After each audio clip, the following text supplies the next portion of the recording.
Hello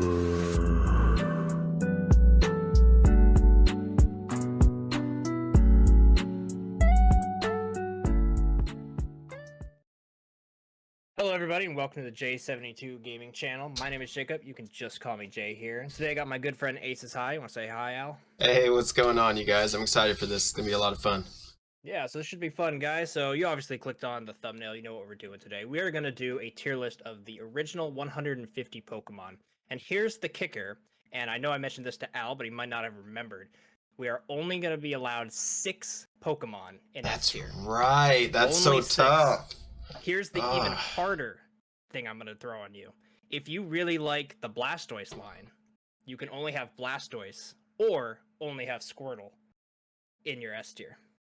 So for this whole thing, we're not doing the whole form as one. We're rating each and every individual Pokemon as their own unique Pokemon. You know what I mean? Okay, yeah, I'm down. Yeah, so if you really like Squirtle, but you also really like Blastoise, only one gets S tier, and we'll explain as we go along. Also, guys, I want to let you know that we are both posting this video, so you obviously can see my face cam and Al's face cam on this video, but if you'd like to see, if you're on my side and you'd like to see Al's video, go ahead and click the link down in the description below so you can see where he's ranking things. We'll audibly explain stuff as we go, right? But we'll do that, and you can see both sides.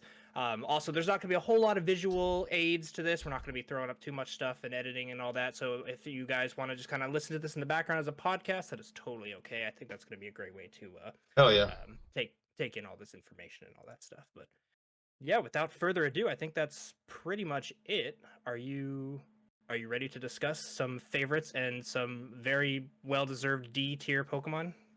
I am very excited. I'm nervous about the S tier. I've known you a long time, man. I've known you over a decade. It's been a while. I think I know what some of your S tiers are going to be, and I disagree with some. But we'll get to that when we get to that. Right on. Well, let's have you started off. What's your opinion on Bulbasaur, man?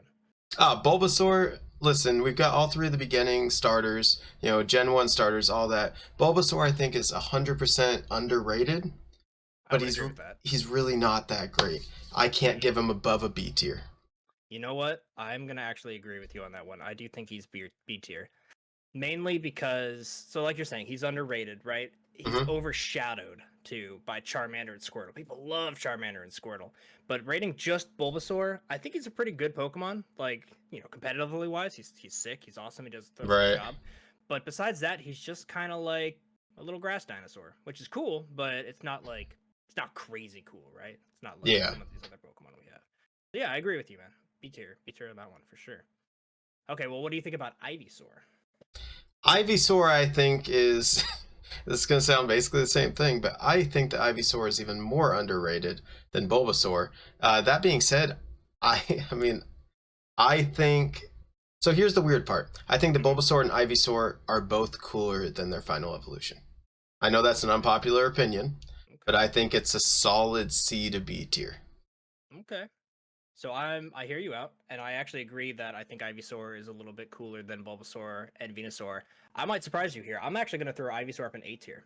Really? I really like Ivysaur. He is easily my favorite out of the 3 of this evolution, and the main reason is because in Brawl, Super Smash Bros, and even in the the newest one, when you play the Pokemon Trainer, you control Squirtle, Ivysaur, and Charizard. And my favorite of those 3 to play is Ivysaur. So straight up, because of the Smash Bros series, Ivysaur has a special place in my heart, and he rises a little bit above the other 2 in his line. Here's the question: are we putting them on the same tier, same thing, or are we each doing our own? Oh, each do your own. Okay. Well then he's a solid fucking B. Yeah, fair enough. I can't quite stick him at A. Yeah.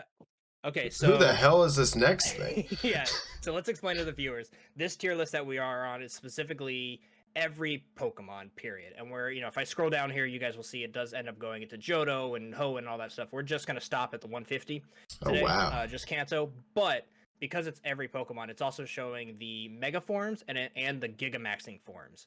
Now, I'll start off by talking about Gigamaxing Venusaur, because straight up, guys, I hate Gigamaxing. I think they look stupid. I think they are really tall and unbelievable. Is that a Gigamax Venusaur? Yep, Gigamax Venusaur. Yo, get the hell out of here. That thing's ugly as hell. Yeah, I'm dropping it in D tier. Yep, 100%. Thing's ugly as hell. It looks like somebody stepped on a freaking Pokemon. What is it? Like, oh, gross. Yeah, I don't know, man. However, something we can talk about that I do really love is megas. Megas are cool. Megas are great, and megas are fantastic. So Mega Venusaur, you got any opinion on Mega Venusaur? I mean, I don't have too much of opinion other than I'm not the biggest Venusaur guy. He's big, he's tough, he's slow, he's basically the exact opposite of me, man. I'm impulsive, I like to just move fast, I like to just do things. Me and Venusaur, we don't click. Okay. He's a good Pokemon though. I'll give him a C. Giving him a C. Both the Mega or the actual forms? I'm giving all three. All three? I'm sticking them all in C. I like the first two evolutions better than Venusaur. Okay. And I know that's going to be unpopular, but I don't care. So I'm going to stick all the rest of the Venusaurs, I think, in just B. I like normal Venusaur and Mega Venusaur about as much as I like Bulbasaur. They're solid, right? Really? Ivysaur gets the jump up. I really like Ivysaur. Ivysaur is cool. Definitely the coolest of the three. In fact, I'm going to move my Ivysaur ahead of Bulbasaur. Ooh. Get up there. Oh, yeah. You know what? That does matter. Venusaur's going to go in front of Bulbasaur. Sorry, Bulba. All right. Moving on to the Charmander line. You got any love for Charmander? I know a lot of people love this line. Probably Charmander, the most loved line in all of Pokemon. Yeah, don't even get me started on the X and Y different things. Oh my god. Oh. We'll get there. We shall get there. This guy. Oh man, freaking way to Anyway, yeah. Charmander, cool Pokemon. I loved fire as a kid. I was a little bit of a pyro, not gonna lie. I was that kid that took hairspray and a lighter and made a flamethrower. So it always touched me, you know? Sure. Definitely an easy A tier. Do you yell char while doing it too? Just char! Okay, so what tier? What do you think Charmander? I'm going A. Going A. Okay. So, let me think. I think I'm going to join you on A tier with Charmander. And I'm going to jump ahead here and tell you my Charmeleon and my Charizard. I think Charmeleon is probably a B. I was just going to say my Charmander is a B, actually. Charmander is a B. Okay. Yeah. I love the innocence of Charmander. I think he's like one of the most perfect looking Pokemon, you know? He's just like, this is a animal that has turned into superpowers, you know? Fire lizard. So that's cool. Charmeleon, I appreciate his like, you know, kind of rough and tough attitude, kind of like a teenager, angsty teenager. Right. But I just don't love him as much as Charmander. And my Charizard is actually going to go in front of Charmander. I do really like a Charizard, and I think it's a staple A tier Pokemon for sure. So my Charizard is going to be an A tier, but my Charmeleon is going in front of Charizard in A tier. Charmeleon lover. The reason that I explained that I liked Charmander and Charizard and all that is just it feels like a kid having fun with fire, you know? That's the vibe I get from this Charmeleon. He's like a teenager, man. He's a punk kid. You know, I mean, like. So your Charmeleon I love is using that aerosol spray. 100%. My Charmeleon, like when I turn my head, he's lighting something on fire and then walking away and be like, "Oh, it wasn't me." Okay, I can respect that. Cool. Okay. Well, is this that Giga? This is the Giga Charizard. Yep. I do think it looks. He looks fiery. Okay, so I'm gonna give it a C tier, but it's a Giga. I'm with I just you. Don't like Gigas. I'm with you. I'm gonna give it a C. Okay. Yeah, I'll give it a C. All right. Do you want to start talking about X and Y forms, or should I start talking about the X and Y forms? You can start. Okay, I got a bone to pick with having two forms of Charizard. Yeah, I know. Don't get me wrong; they both some BS. They both look great, but I'm a Blastoise trainer. Blastoise, and we'll get to Blastoise. You guys will see. Spoiler alert: it might be S, but we'll see. But it pisses me off to no end. It literally, you know, I don't things I can't say on YouTube or shouldn't say on YouTube. But it really ruffles my feathers to have two forms of Charizard when Blastoise and Venusaur only got one Mega. What's up with that?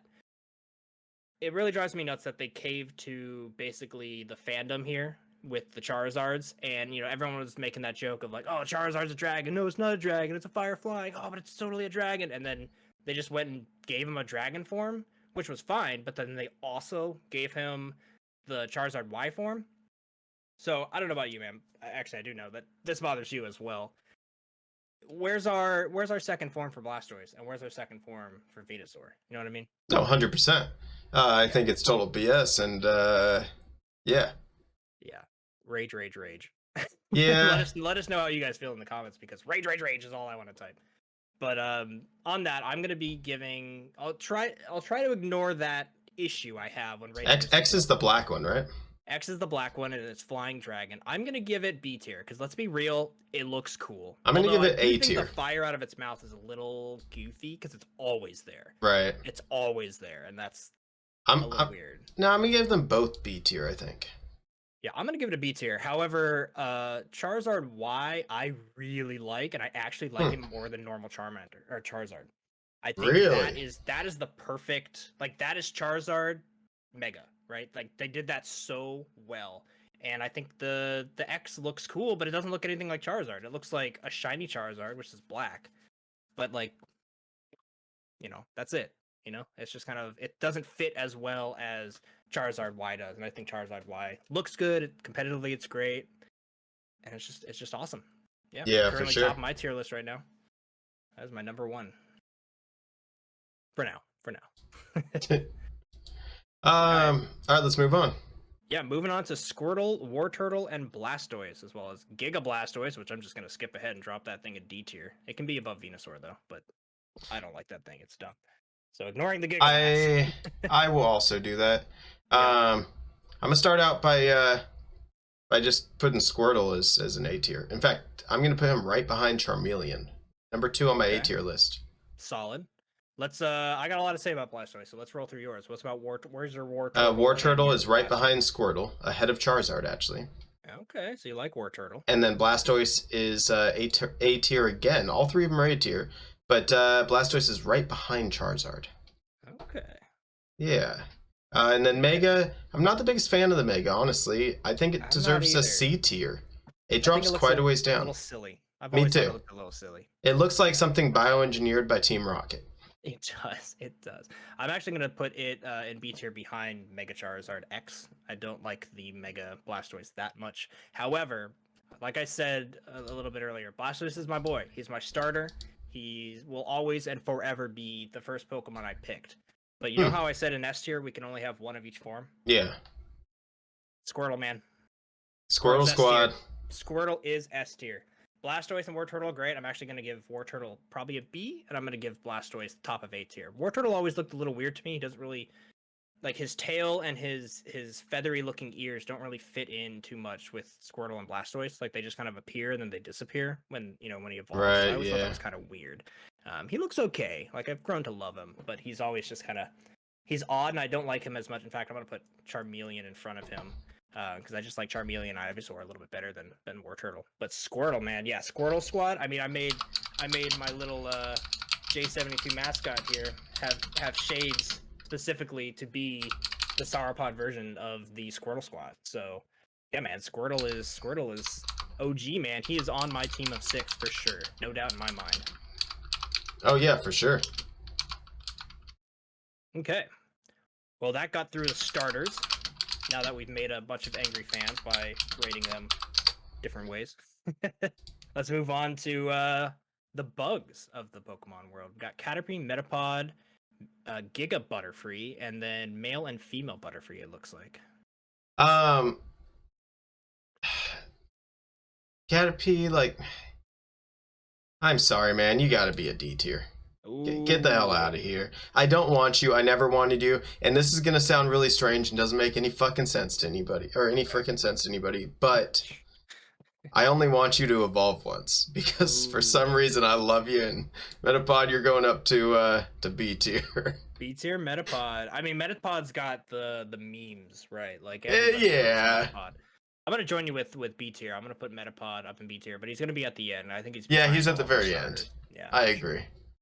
Caterpie, I'm also going to put up B. I don't mind Caterpie as much. I don't like Caterpie. The thing about Caterpie is very nostalgic in the sense of he's like Ash's first caught Pokemon. So like back in the day, watching the anime growing up, he gets Pikachu and then he goes out there and catches a little Caterpie. And was that his first, or was it actually Pidgeotto? I don't remember. But regardless, it's one of his first Pokemon ever, and so I always remember like the Caterpie. Mm-hmm. That was his first Pokemon? It was either that or Pidgeotto. I'm not 100%. He threw a Pokeball at Pidgeotto, and then they all chased him, right? And that was Sparrow. That was a Sparrow. You're right. Sparrow. Yeah. I don't know. Anyway. Yeah. Yeah. Lot of Pokemon. Giga, I'm putting down in D. Actually, I'll put this one in C. I think it looks okay, but it's still a Giga. And then male and female. What's the difference between a male and female? Like, I don't even see the difference. I'm not actually sure. One's a male, one's a female. I'm actually going to only stick that in C tier. Not the biggest fan. So I'm actually going to do something a little bit odd. I used to call my Butterfree my secret weapon because back in the day in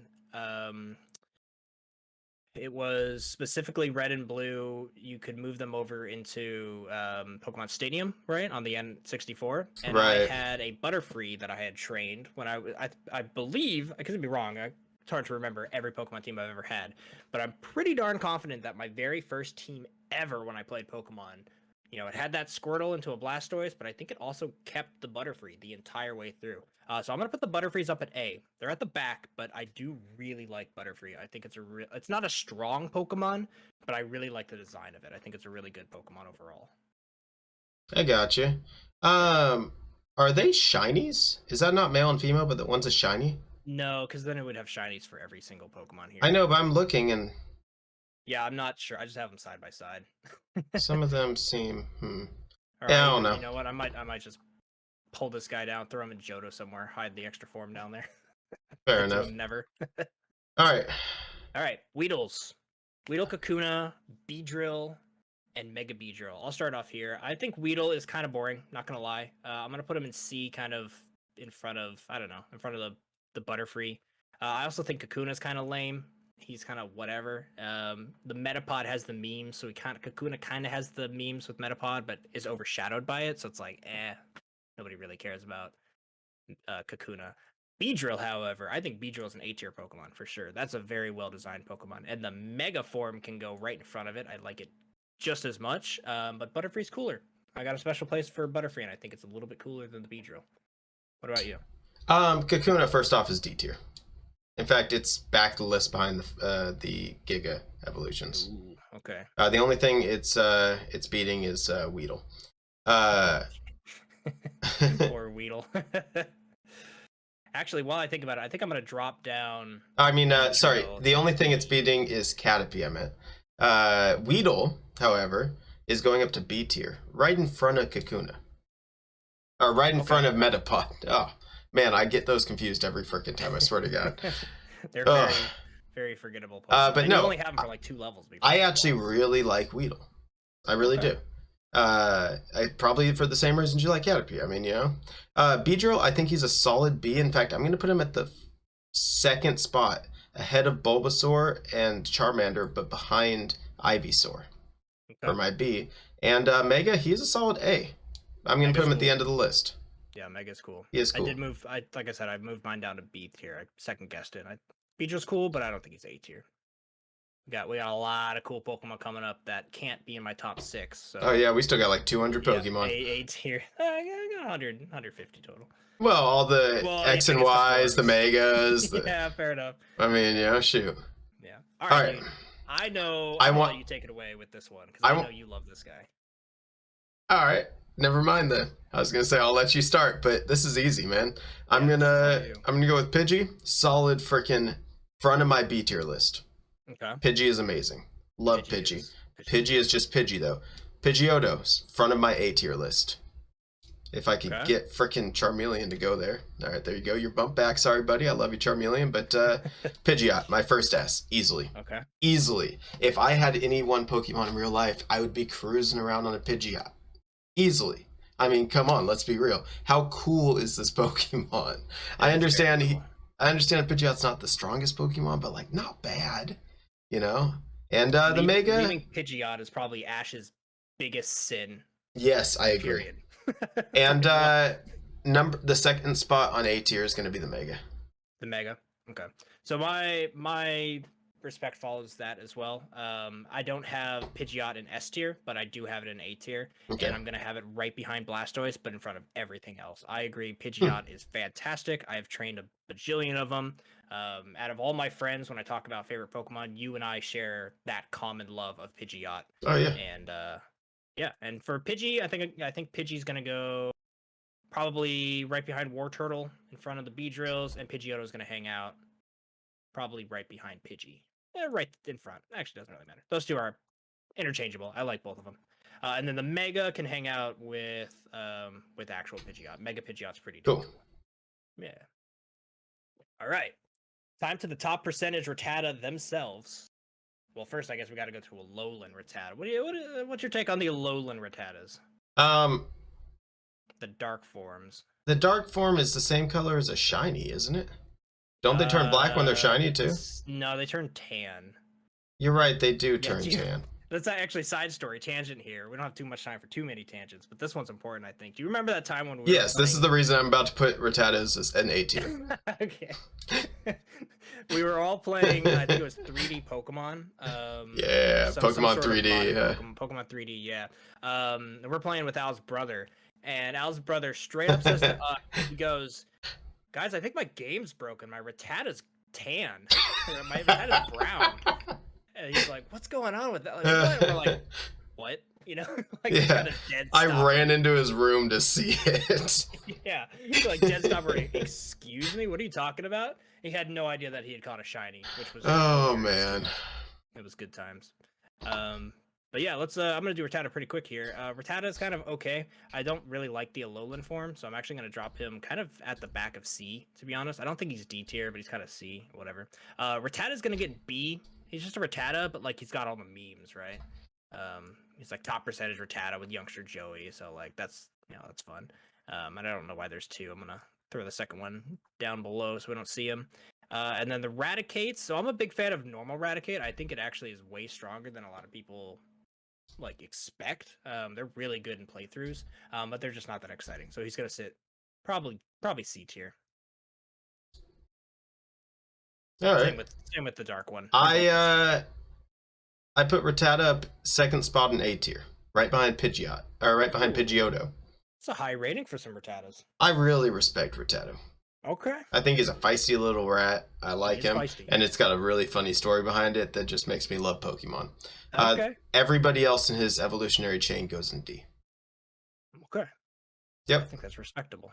I just, do have not a fan. Higher for kind of the same reasons, just not that high. Yeah, no, I feel it. Okay.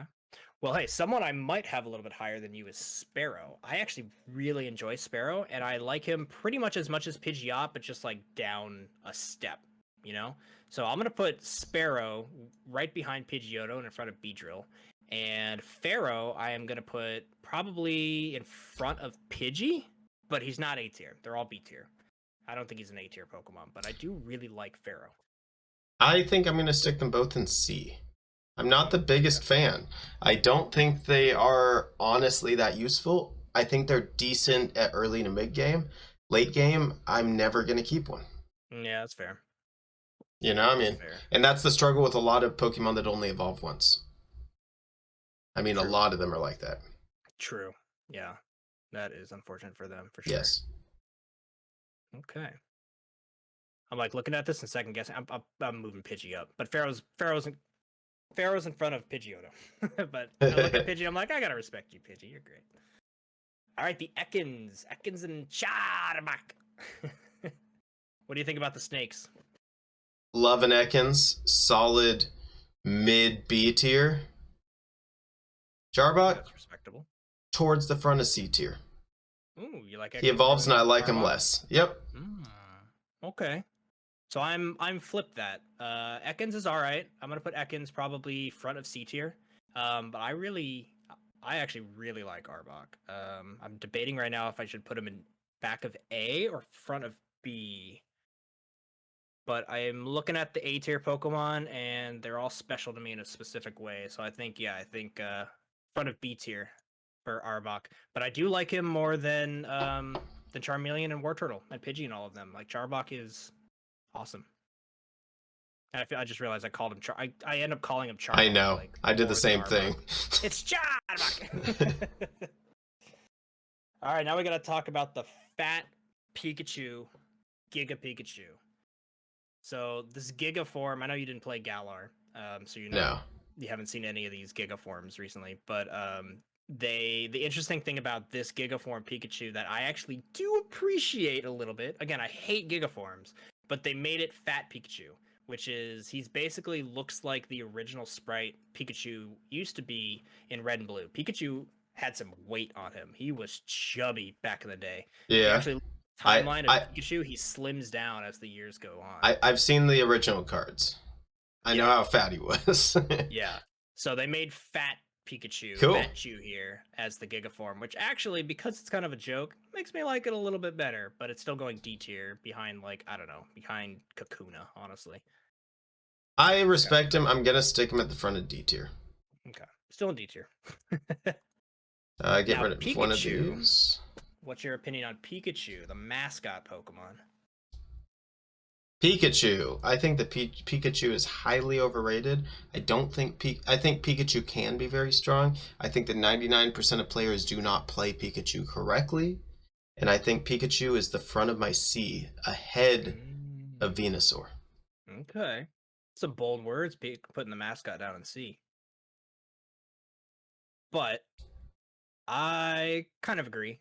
But I'm gonna put him up in B because he's very noteworthy as just like the mascot. I'm probably gonna put him kind of near Bulbasaur. Like I kind of just respect both of them. Okay. Kind of the same. I might even throw Venusaur above Bulbasaur. I don't know. I'm constantly moving my tiers around. Right. But yeah, Pikachu's all right. But the thing I love about Pikachu is Raichu. I'm a huge Raichu fan. Like not as big as our friend Patrick. He would for sure put Raichu in his 6. I don't love it that high. But I think Raichu kind of gets shafted in the Pokemon world because Pikachu is so loved. We never see Raichu. Like think of the game Pokemon Unite that you and I have both played. Pikachu's in it, but there's no Raichu. But Raichu would be perfect for that game, you know? Yeah. So I'm gonna give Raichu top of B, just behind Arbok. I do really like him, a lot more than Pikachu. And as far as the Alolan one goes, I don't know. It's kind of okay. I'm gonna put that one down in C. Not the biggest fan of the surfing one. Yeah. Yeah. Yeah. I mean, yeah. You know? It's just a C. yeah. I'm going with C. C for C for the surfing one. Let me get rid of that second Raichu. Get the hell out of here. And Raichu is actually going to go ahead of Pikachu in C. They're all going in C for me, but Raichu will be the farthest ahead. Okay. Yeah, he's a good Pokemon. Yeah, I can respect some Raichu. Yeah, for sure, for sure. What about the Sandshrews? I feel like, am I correct in thinking that you have a fondness for some Sandshrew? I do like a good Sandshrew. Sandshrew is one of the few Pokemon that I have caught a shiny version of, and that boosts it up for me. That does boost up loves. I just cannot put him in A. I can't put him in A, but he will be right behind Pidgey in B tier. A respectable B position. I feel like high B tier is going to be a lot of Pokemon that are like really cool, but they're not like they're not A. Yeah, I mean they're B tier. Yeah, describes B tier. I like Sandshrew, but he's kind of down here with Ekans for me, to be honest. You know, they're kind of in the same place in the game, and coolness is kind of the same. So yeah, I'm gonna slap him down here in C tier behind Ekans. Same with the Ice one. I never really cared too much for the Ice one. So I'll probably add all those there. Sandslash, however, I think Sandslash is a really cool idea of a Pokemon, and I would love to see a Mega Sandslash. So because of that, he's gonna go up in B. I think he's a solid B tier Pokemon. Probably behind Beedrill. I am not the biggest fan of Sandslash. Really? I mean, he's not bad, but I'm going to put him at the end of B. Okay. Yeah, that's about where I had him. More or less. Right. Okay. All right, on to the Nidorans, which that's I have a very strong affinity for. Yes, you do. The female ones, we'll start with them. They're okay. Nidoqueen I think is very cool, so I'm gonna slap her up in B tier, probably hanging out maybe just behind the Bulbasaur and Venusaur, and I'll have it just in front of where I put Sandslash. And then Nidorina and Nidorino are kind of whatever. If I'm honest, I'll put them in C tier. What's your opinions on the female Nidos or Nidas? The females are alright. I mean, in all reality, I don't like any of them nearly as much as you. But just straight up, I think that they are very strong Pokemon, male and female. Yeah, And competitive I wise, they're great. yeah, and I think competitive wise, if I'm looking at strictly like that, and if I'm looking at my chances of using them, they're all somewhere in the B tier. I don't know where I would put them, but none of them are down to C. I just don't think any of them are A. Possibly the male Final Evolution, maybe, Okay. but yeah, maybe I'll put it in A. I'm gonna put it in A, but it's gonna be at the back. All the rest are going in B for me, Okay. and they're gonna go like somewhere in the middle. Okay. Okay. Well, let me describe my love here for the Nidoran male line because I have said this over and over again to some folks throughout time, right? If Pokemon was real, and I know I've told you this, but I'll tell the folks here. If Pokemon was real and I was growing up in a world where Pokemon existed, I think it is highly likely, almost confirmed in a way, that I would go out to my backyard, and in my backyard I lived right up against a wildlife refuge, and so there's tons of coyotes and like vultures and all sorts of like kind of more wild animals than you would normally see in a backyard. But because of that, we had a ton of bunnies, and I think in a real life like equivalent to where I live, there would be Nidorans running all over the place. So I have always had a huge love of Nidoran because of that. And Nidoran, the original little guy, I love. He is straight up an A tier. He is one of my, if not my favorite, little basic Pokemon that isn't a starter Pokemon. In fact, I'm going to put him up here right behind Blastoise. Nidoking, and I'm going to skip over Nidorino for a reason. Nidoking is equally as cool, but goes just behind him in front of Pidgeot. I love Nidoking, and Nidoking was my original favorite Pokemon besides Blastoise growing up. Only surpassed by Crocodile once Gen 5 came out. Crocodile was all the way at Gen 5? Wow. Yeah. Yeah. So Nidoking was my favorite growing up. But really I say that I mean the Nidoking line, like all three of them, because my absolute favorite from those three is Nidorino, and he's going up in S tier, man. He's really? in my Nidorino, I don't know what it is. It's the odd Pokemon that doesn't really make sense to anybody that for me is like just the perfect little homie that he looks cool. And I think a big reason for this is the intro to Pokemon. The very first Pokemon you ever see if you turn on that game. If you have never seen Pokemon before in your life and you turn that game on, do you know which two Pokemon you see? Nidorino and a Zubat. No, Nidorino and a Gengar.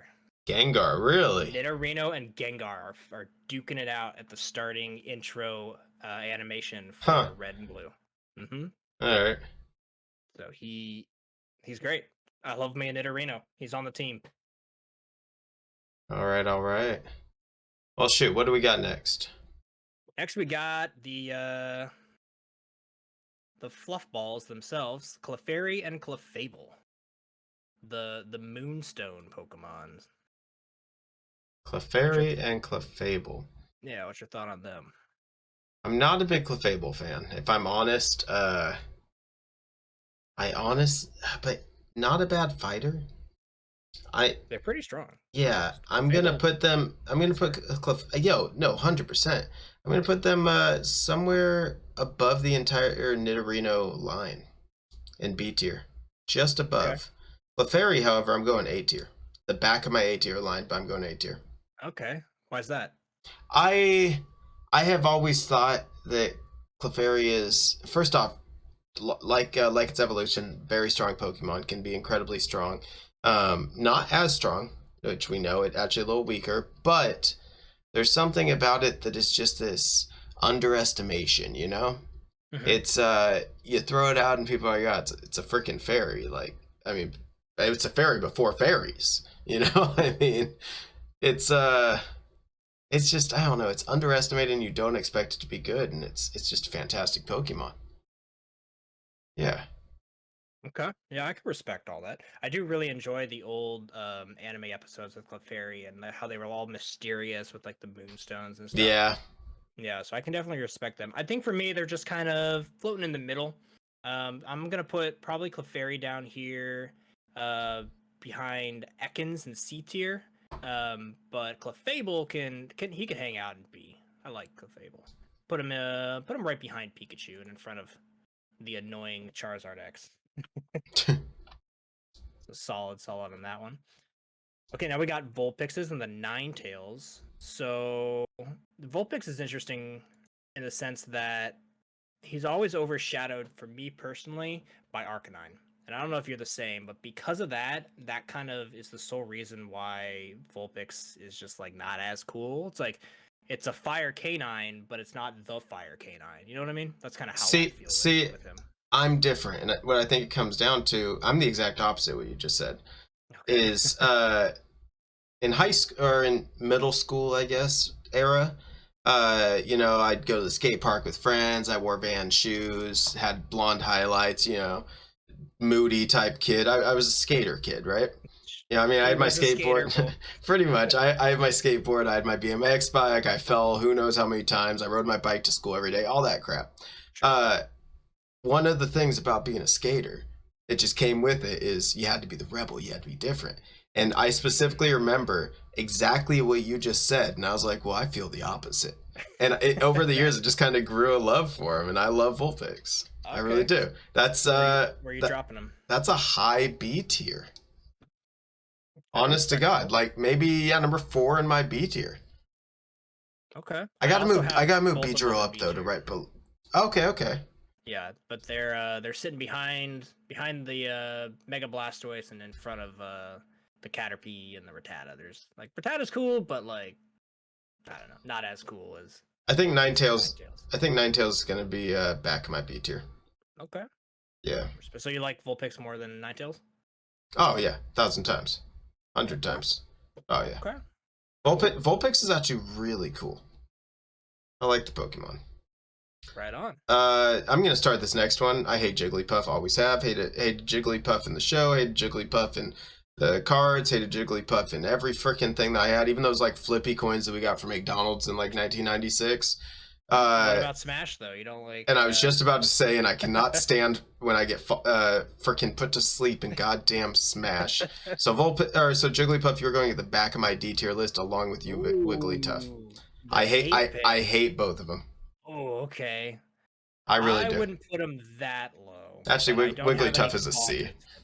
They're kind of hanging out with Clefable, to be honest. Okay.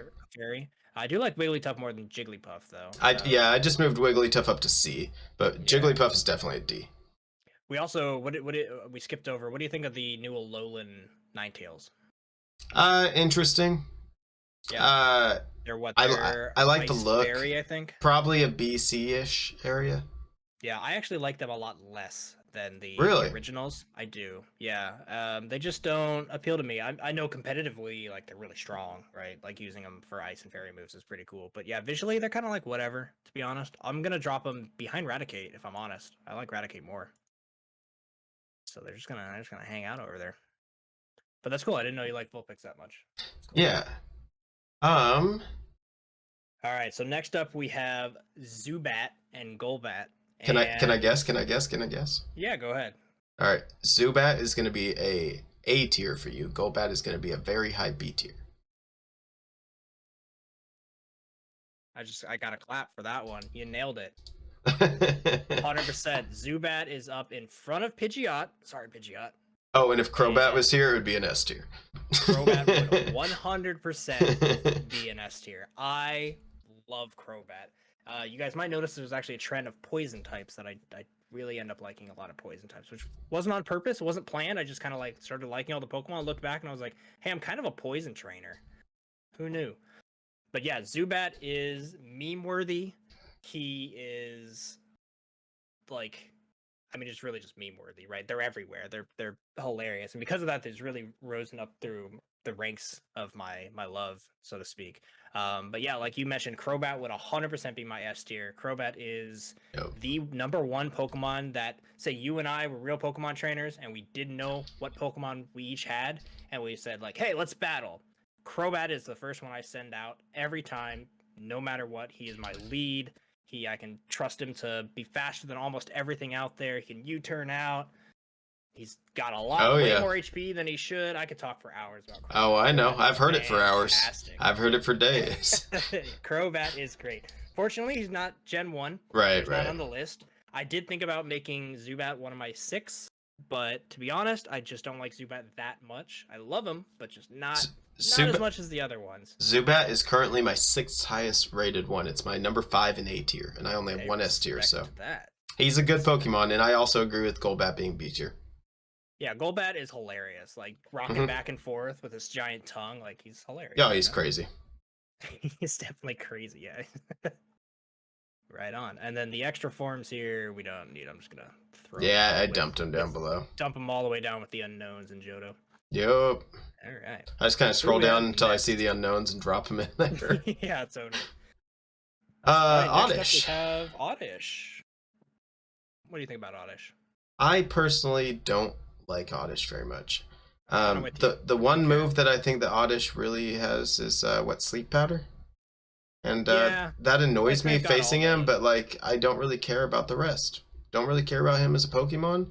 I'm actually gonna stick him at number 2 in D tier. Not a fan. Okay. So I think you and I'm gonna assume here. I'm looking ahead at the Paris and the Venonat as well. I'm gonna kind of group all of these guys together. Yeah, they're all kind of down in CD for me. Yeah, they're all kind of in the same area. So Oddish, I'm gonna drop probably in front of the Kakuna and Weedles, but behind like the Raticates and stuff. Gloom, I actually kind of don't like Gloom. I'm gonna put him as my first D tier. That's not a Giga. Really? Yeah, I don't know, man. Gloom's just kind of like it made me chuckle. Gloom is also D tier for me, but that was it. But what about Venonat? Well, hold on. Let me go to Vileplume. So Vileplume, I'm gonna put at the back of B tier simply because I think it deserves a little bit of notoriety simply because it's like bigger and it can actually attack. It's a very good grass type. But I just don't care for it too much. It's very forgettable. Venonat and Venomoth will probably be a little bit higher than these other ones simply because I really like the lore behind how Venonat probably should have evolved into Butterfree. And Caterpie and Metapod probably should have evolved into Venomoth. If you look at like all the features and stuff, there's YouTube videos. Yeah, I could see that. You can find them. Yeah, they're people think that they got swapped in the original Pokemon game, and Game Freak just kind of was like, "Oops," and just stuck with it the entire time. I can see that. Yeah, and then Paris is also down with Oddish. I just like don't care too much about Paris. I stuck Venonat and Venomoth both in C tier, but Venonat is actually my 4th highest C tier. Yeah, out of everybody we just mentioned, easily the top. Same. He's bottom of B, but Venonat's yeah. Out of all of those, yeah, for sure. Okay. All right, let's talk about Diglett Dig. Little Diggy Dig. Trio. Yeah, it looks like we've got normal Diglett and we've got the Alolan Diglets. I got rid of the Alolan ones. I dropped them down below. You dropped them down. I'm gonna throw them in D tier because honestly, I really don't like what they did with Alolan Dugtrio. If you look into the lore of why it's got the Fabio hair, it's supposed to be kind of like type of lava that flows like angel hair or something like that. But it just looks dumb, man. Like there's Pokemon that you can change to be funny, and then there's Pokemon that you just change and look stupid, and putting hair on Diglett never needed to be done. Right, yeah. So those are easily D tier. Actual Diglett though and actual Dugtrio are awesome. I think they are very, very unique Pokemon, and honestly I'm gonna put them up behind Pidgeotto. I like them more than Venusaur. Yeah, they're awesome. And Dugtrio specifically, you know what, I'm actually gonna add Dugtrio to A tier. He's gonna sit behind Butterfree. So Dugtrio is actually going to be my right behind. Oh, God, these ones fell below. I gotta move stuff around. He's an A tier. I accidentally let Squirtle slip back. Yeah, I gotta move him back up to number 2. Dude, Squirtle's still my number 1. Pidgeotto is my number 1 in A. Yeah, I gotta put Nidorino in front of Squirtle. Sorry, Squirtle. And then Diglett, he's a solid B tier. Solid, yeah, that's where I put him. Right in the middle. Yeah. Cool. Okay. What the hell are some of these things coming up? Yeah, you're looking at the long boy Meowth. Yeah. Yeah, that's the Giga form. Oh my god. Yeah. Dude, Game Freak have done some weird D tier. I'm putting him in right now. I'm gonna put Long Cat at the back of C only because it is kind of funny that it's. I mean, have you seen the meme with the Long Cat of the person holding up their actual cat and it's just like looks really, really long? It was an internet meme like, I don't know, 5 years ago or something like that. I'll show it to you. So a after Game this, Freak just went with it. yeah, they're just like, let's make Meowth long cat. So silly. Oh god. Yeah, so I don't care too much about that. Meowth, however, I really, really, really like Meowth only because of Team Rocket Meowth. Simply put, Meowth is one of the best characters in the anime, along with James. James and Meowth's banter together carry the entire series. They're so funny. And Meowth is great. James is amazing. Yeah. Well, James takes number one. I would agree with that. But the Meowth backstory is really cool, and I really like the quote that he has talking to the other Meowth at the end of the very first Pokemon movie. Can you imagine? I 100%. Yeah, I know the quote. I don't know word for word, but it was a touching speech, and it was like, it was amazing. You know? Right. Yeah, I think I don't know word for word, but it was something like if we spent more time looking at what we have in common instead of seeing our differences. What we have difference. Who knows what the world could be after that? So yeah, he gets bottom of A tier for me. I'm putting him up as an A tier Pokemon simply because of that. I put him C tier, because I want to judge him as a Meowth, not as the specific Meowth. That's fair. As a mouth in general, I'm putting him C tier. If I have to choose that specific Meowth, he would be A tier. Okay. Yeah, I would agree with that. But I'm gonna keep mine up at A tier for that. So what's this fuzzy thing? Is that supposed to be a Mega? What's the fuzzy one? Those are the. Don't say Alola. It is Alola. Why is Alola always so stupid? Dude, Alola had some. Oh my god. Wait till we get to Executor. It's bonkers. But yeah, they're dark type and steel, I think. Maybe it's steel normal. I don't remember exactly, but they yeah, they're interesting. I'm not the biggest fan of them. Honestly, they're gonna drop. I'm probably gonna put normal Meowth a D tier. I really don't like the design, but the big fluffy one where he's like running at you and jumping or whatever, he's got kind of like a primate attitude where he's like just crazy or whatever. So I like a little bit more. It can sit in front of Long Cat for me, but it's just like whatever. Okay.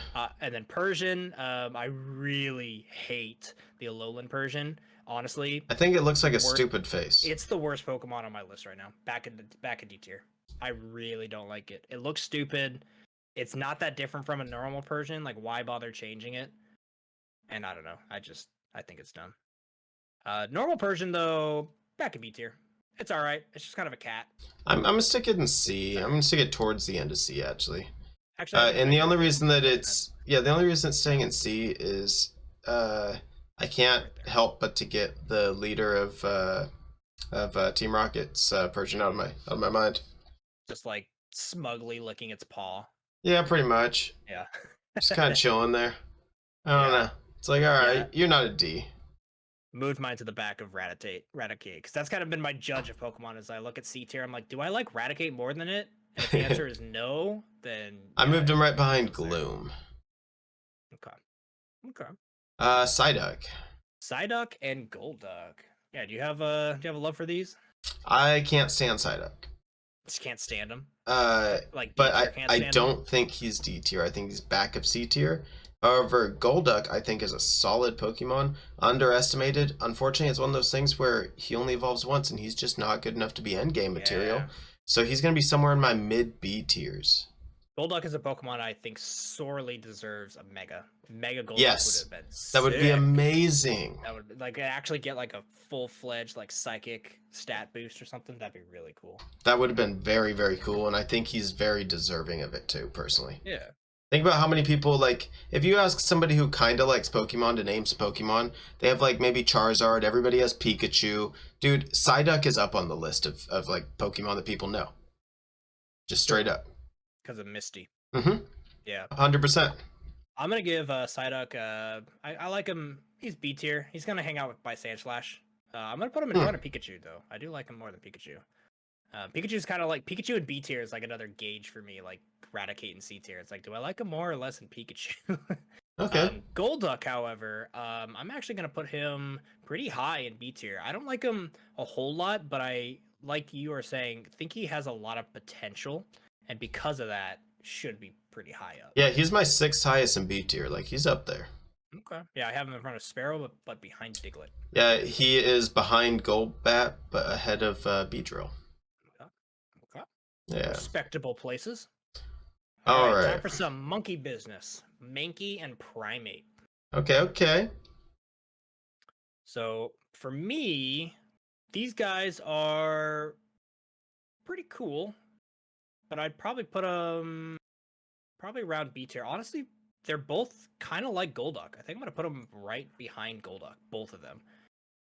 A lot of my experience with Primate is fighting my friend Patrick's Primate, and he is the one Pokemon trainer that I have first the most in my life. I'm always battling him, and he's always got a Primate, so I'm used to fighting these guys and not actually owning them. But I do think they're cool. Yeah, Primate, he's somewhere in C.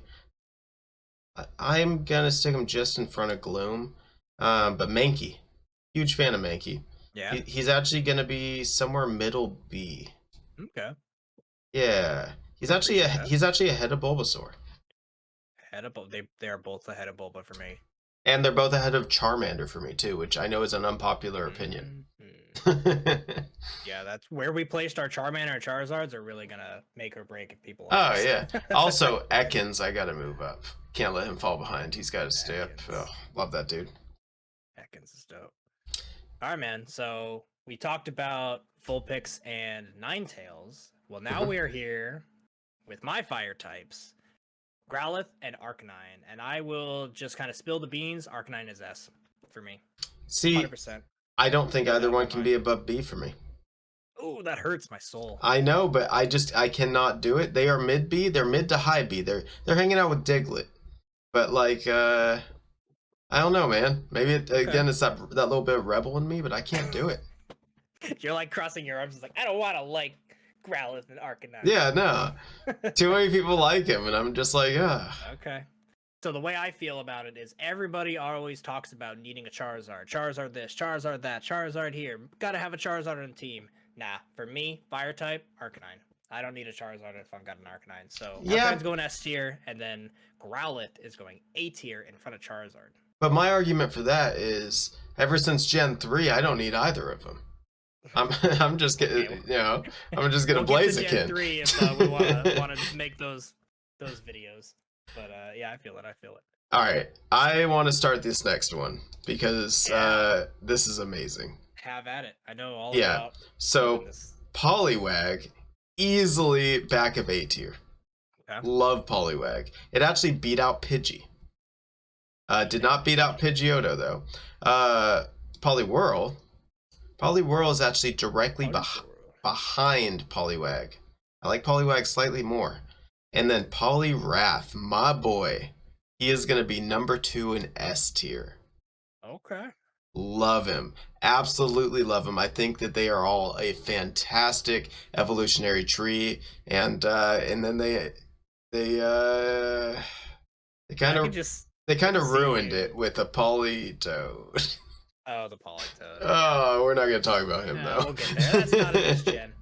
I can totally see you with the Poliwrath just kind of like chilling next to your car, crossing your arms. And Poliwrath is like there crossing his arms. 100%. Well, and you know how much I love the ocean, man. I went and got a bachelor's degree in marine biology. Like, I would love to hang out with a Poliwhirl or a Poliwrath or anything. So I know I've had these conversations with you before. Would you say today that Poliwag is kind of similar to you as Nidoran is to me? Do you think Poliwag 100%. Would have been your first starter? No. And here's my argument. Like I said before, I'm a very impulsive person. I'm gonna get that Pokeball. I'm gonna run outside and I'm gonna catch a Pidgey in the street. Oh, that's true. Pidgey would be your first. Pidgey would be my first. Poliwag would probably be my second because I visit the ocean at least twice a week. Okay. If I can, Okay.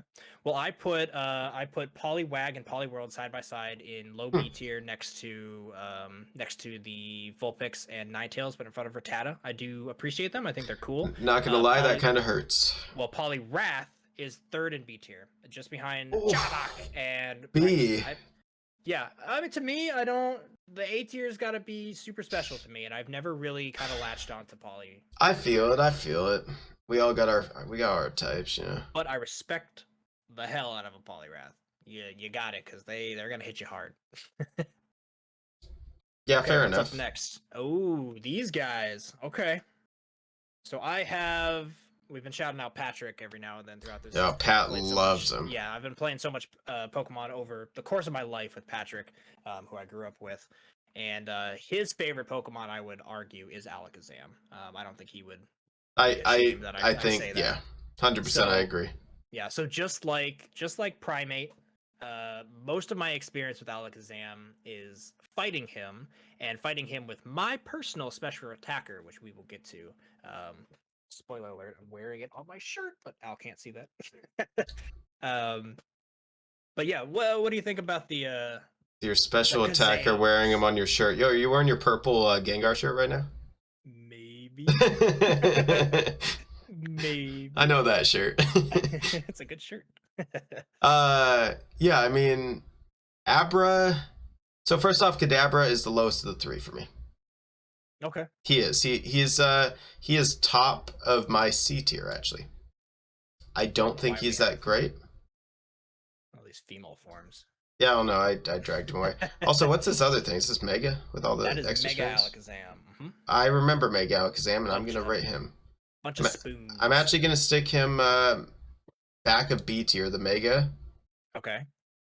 My Abra is directly in front of the Mega, and my Alakazam is probably like he's right in front of Beedrill, right behind Golduck for B tier.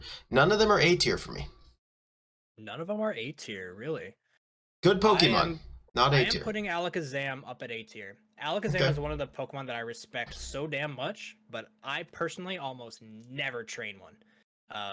He is going to be the back of A tier for me, but the other guys are just kind of honestly floating around in B tier. I'm going to put Abra probably just in front of Pikachu because I respect the crap out of Abra. Trying to catch one is like a chore. Oh my god! It is a test of a trainer for sure. Especially when you're in an area where it's only like a 1 in 40 chance of even seeing one, then he teleports away 6 times in a row. Yeah, I will agree. Kadabra is lower, so it's going to be towards the end of B tier for me. Okay. And I actually really do like Mega Alakazam. I'll probably put him just after Pikachu. We'll sandwich Pikachu with my Abra picks. All of mine beat Pikachu and Raichu. Okay. Yeah.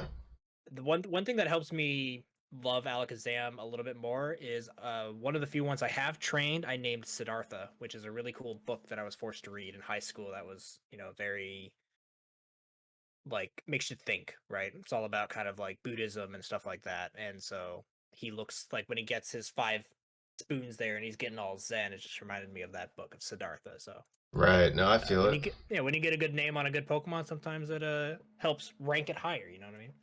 Yeah, 100%. Yeah, that's where Alakazam's at. All right, let's talk about the jokes. My joke and the champ himself. Got any love for the OG fighting type? Yes and no. So, Machamp, he's out for me. He's mid C tier.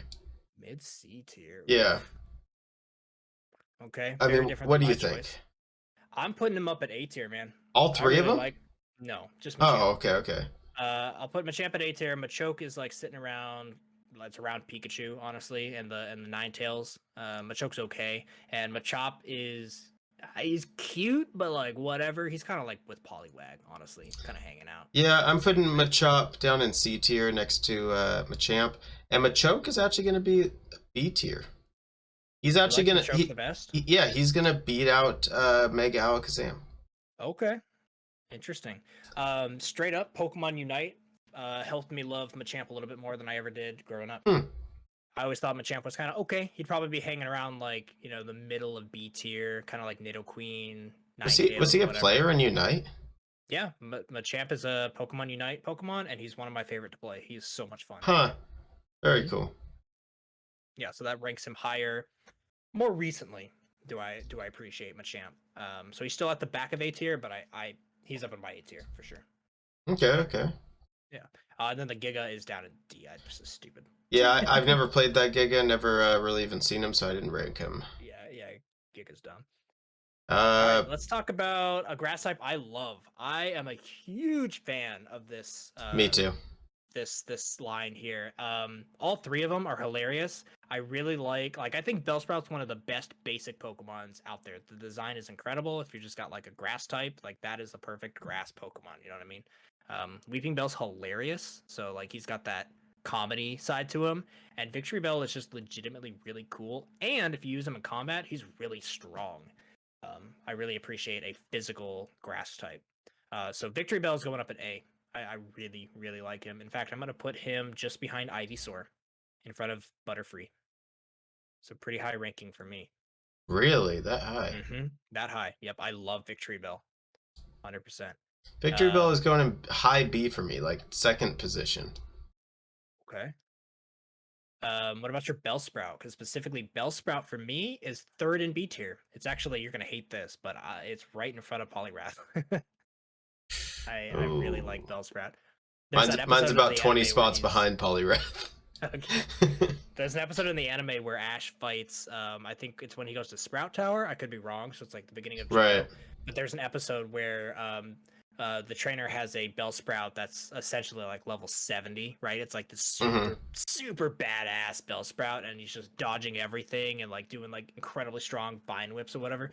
So ever since I've seen that, I've been like, wow, like a really badass Victory Bellsprout or little Bellsprout. I mean, is like I agree that he's actually the top of my second. He's number 2 on my B list. Okay. I'm yeah, putting right behind Weeping Bell Pidgey down in C though. He's just kind of he's there, you know.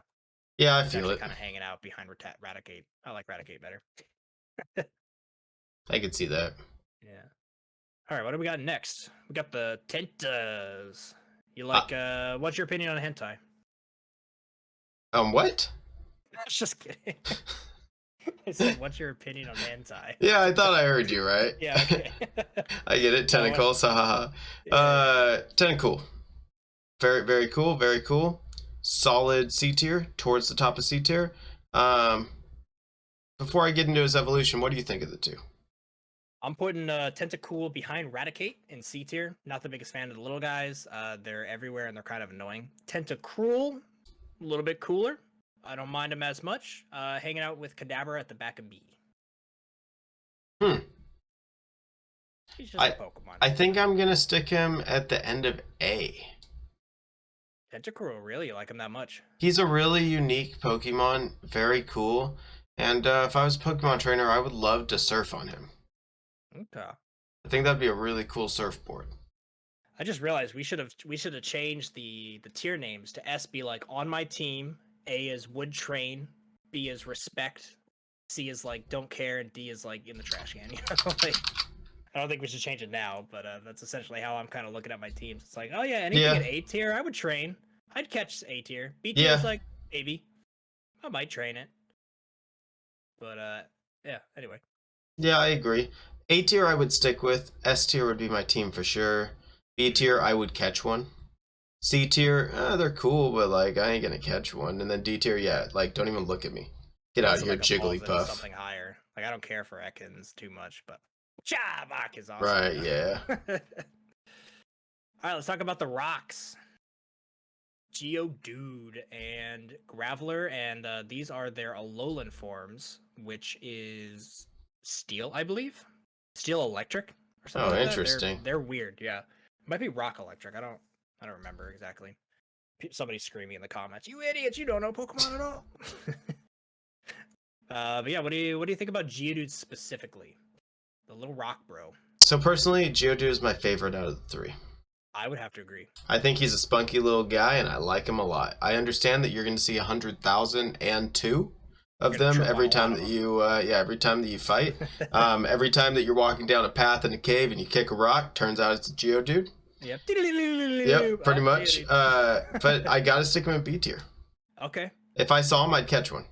So I have an incredible fondness for Geodude specifically. I have caught a shiny Geodude, and they're gold, which is awesome.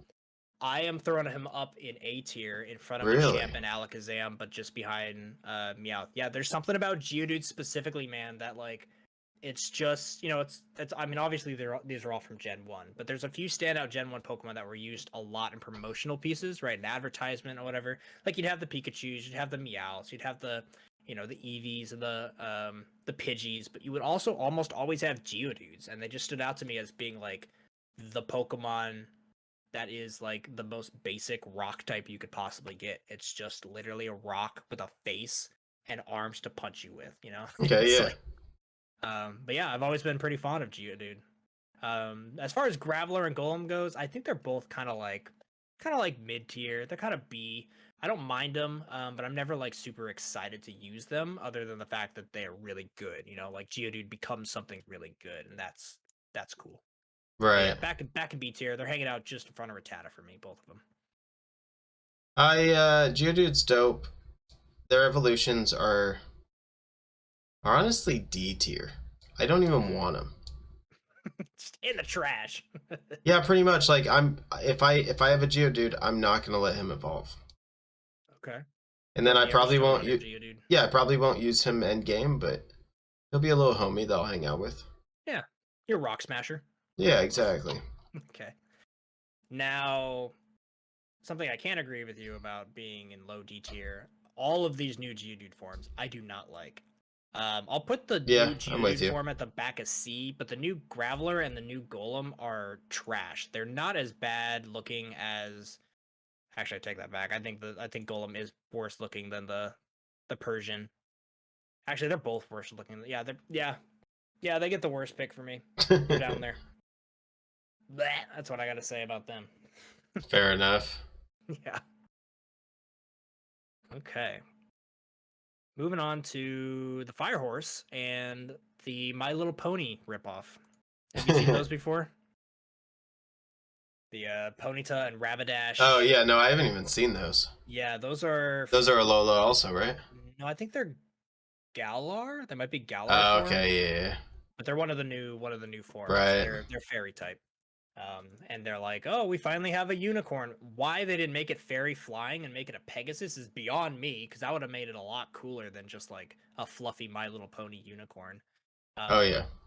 But yeah, I mean, I guess if we're talking about it, I'm gonna rank them kind of low just because I think they're stereotypical like girl doll, you know, and I feel like they were made to look like that, and that's why I don't like it. I got nothing against girls having dolls, but like to build a Pokemon designed to essentially already look like a little toy, I don't like it. Yeah, it looks like looks like a horse that would get beat up at school by My Little Pony. Yeah. You know, like looks pretty weak. I'm gonna throw them in the back of C tier. They're kind of hanging out with that crappy long cat Meowth and the Geodude that we just added. So those are dumb. But what do you think about OG Rapidash, the Fire Horse, the cool one? Let me Ponita. I'm gonna stick mid B tier. OG Rapidash, easy A tier for me. Yeah. In fact, he is gonna be ahead of Zubat. Yeah, he's number 6. I can respect that. Okay. Yeah, huge fan. He was also the first, and I think first for everyone in that new Pokemon game. What the hell is it called? Pokemon Legends Arceus or whatever. The first alpha you run into, which I thought was really cool. That's true. That was really cool. The first time you're like, oh crap. Yeah, you're like, dude, that guy's huge. Well, yeah. See, that's where me and you were different, sir. You said, oh crap, I gotta stay away from that. I threw my Pokemon at him. Well, I mean, I stayed away from it, but that doesn't mean I didn't engage with it. Like, okay, fair enough. My distance, and I threw my Pokemon at it and be like, you guys deal with it. You know, I'm gonna stay back by this rock. Well, actually, to be fair, I started by throwing a Pokeball at him, and that didn't go.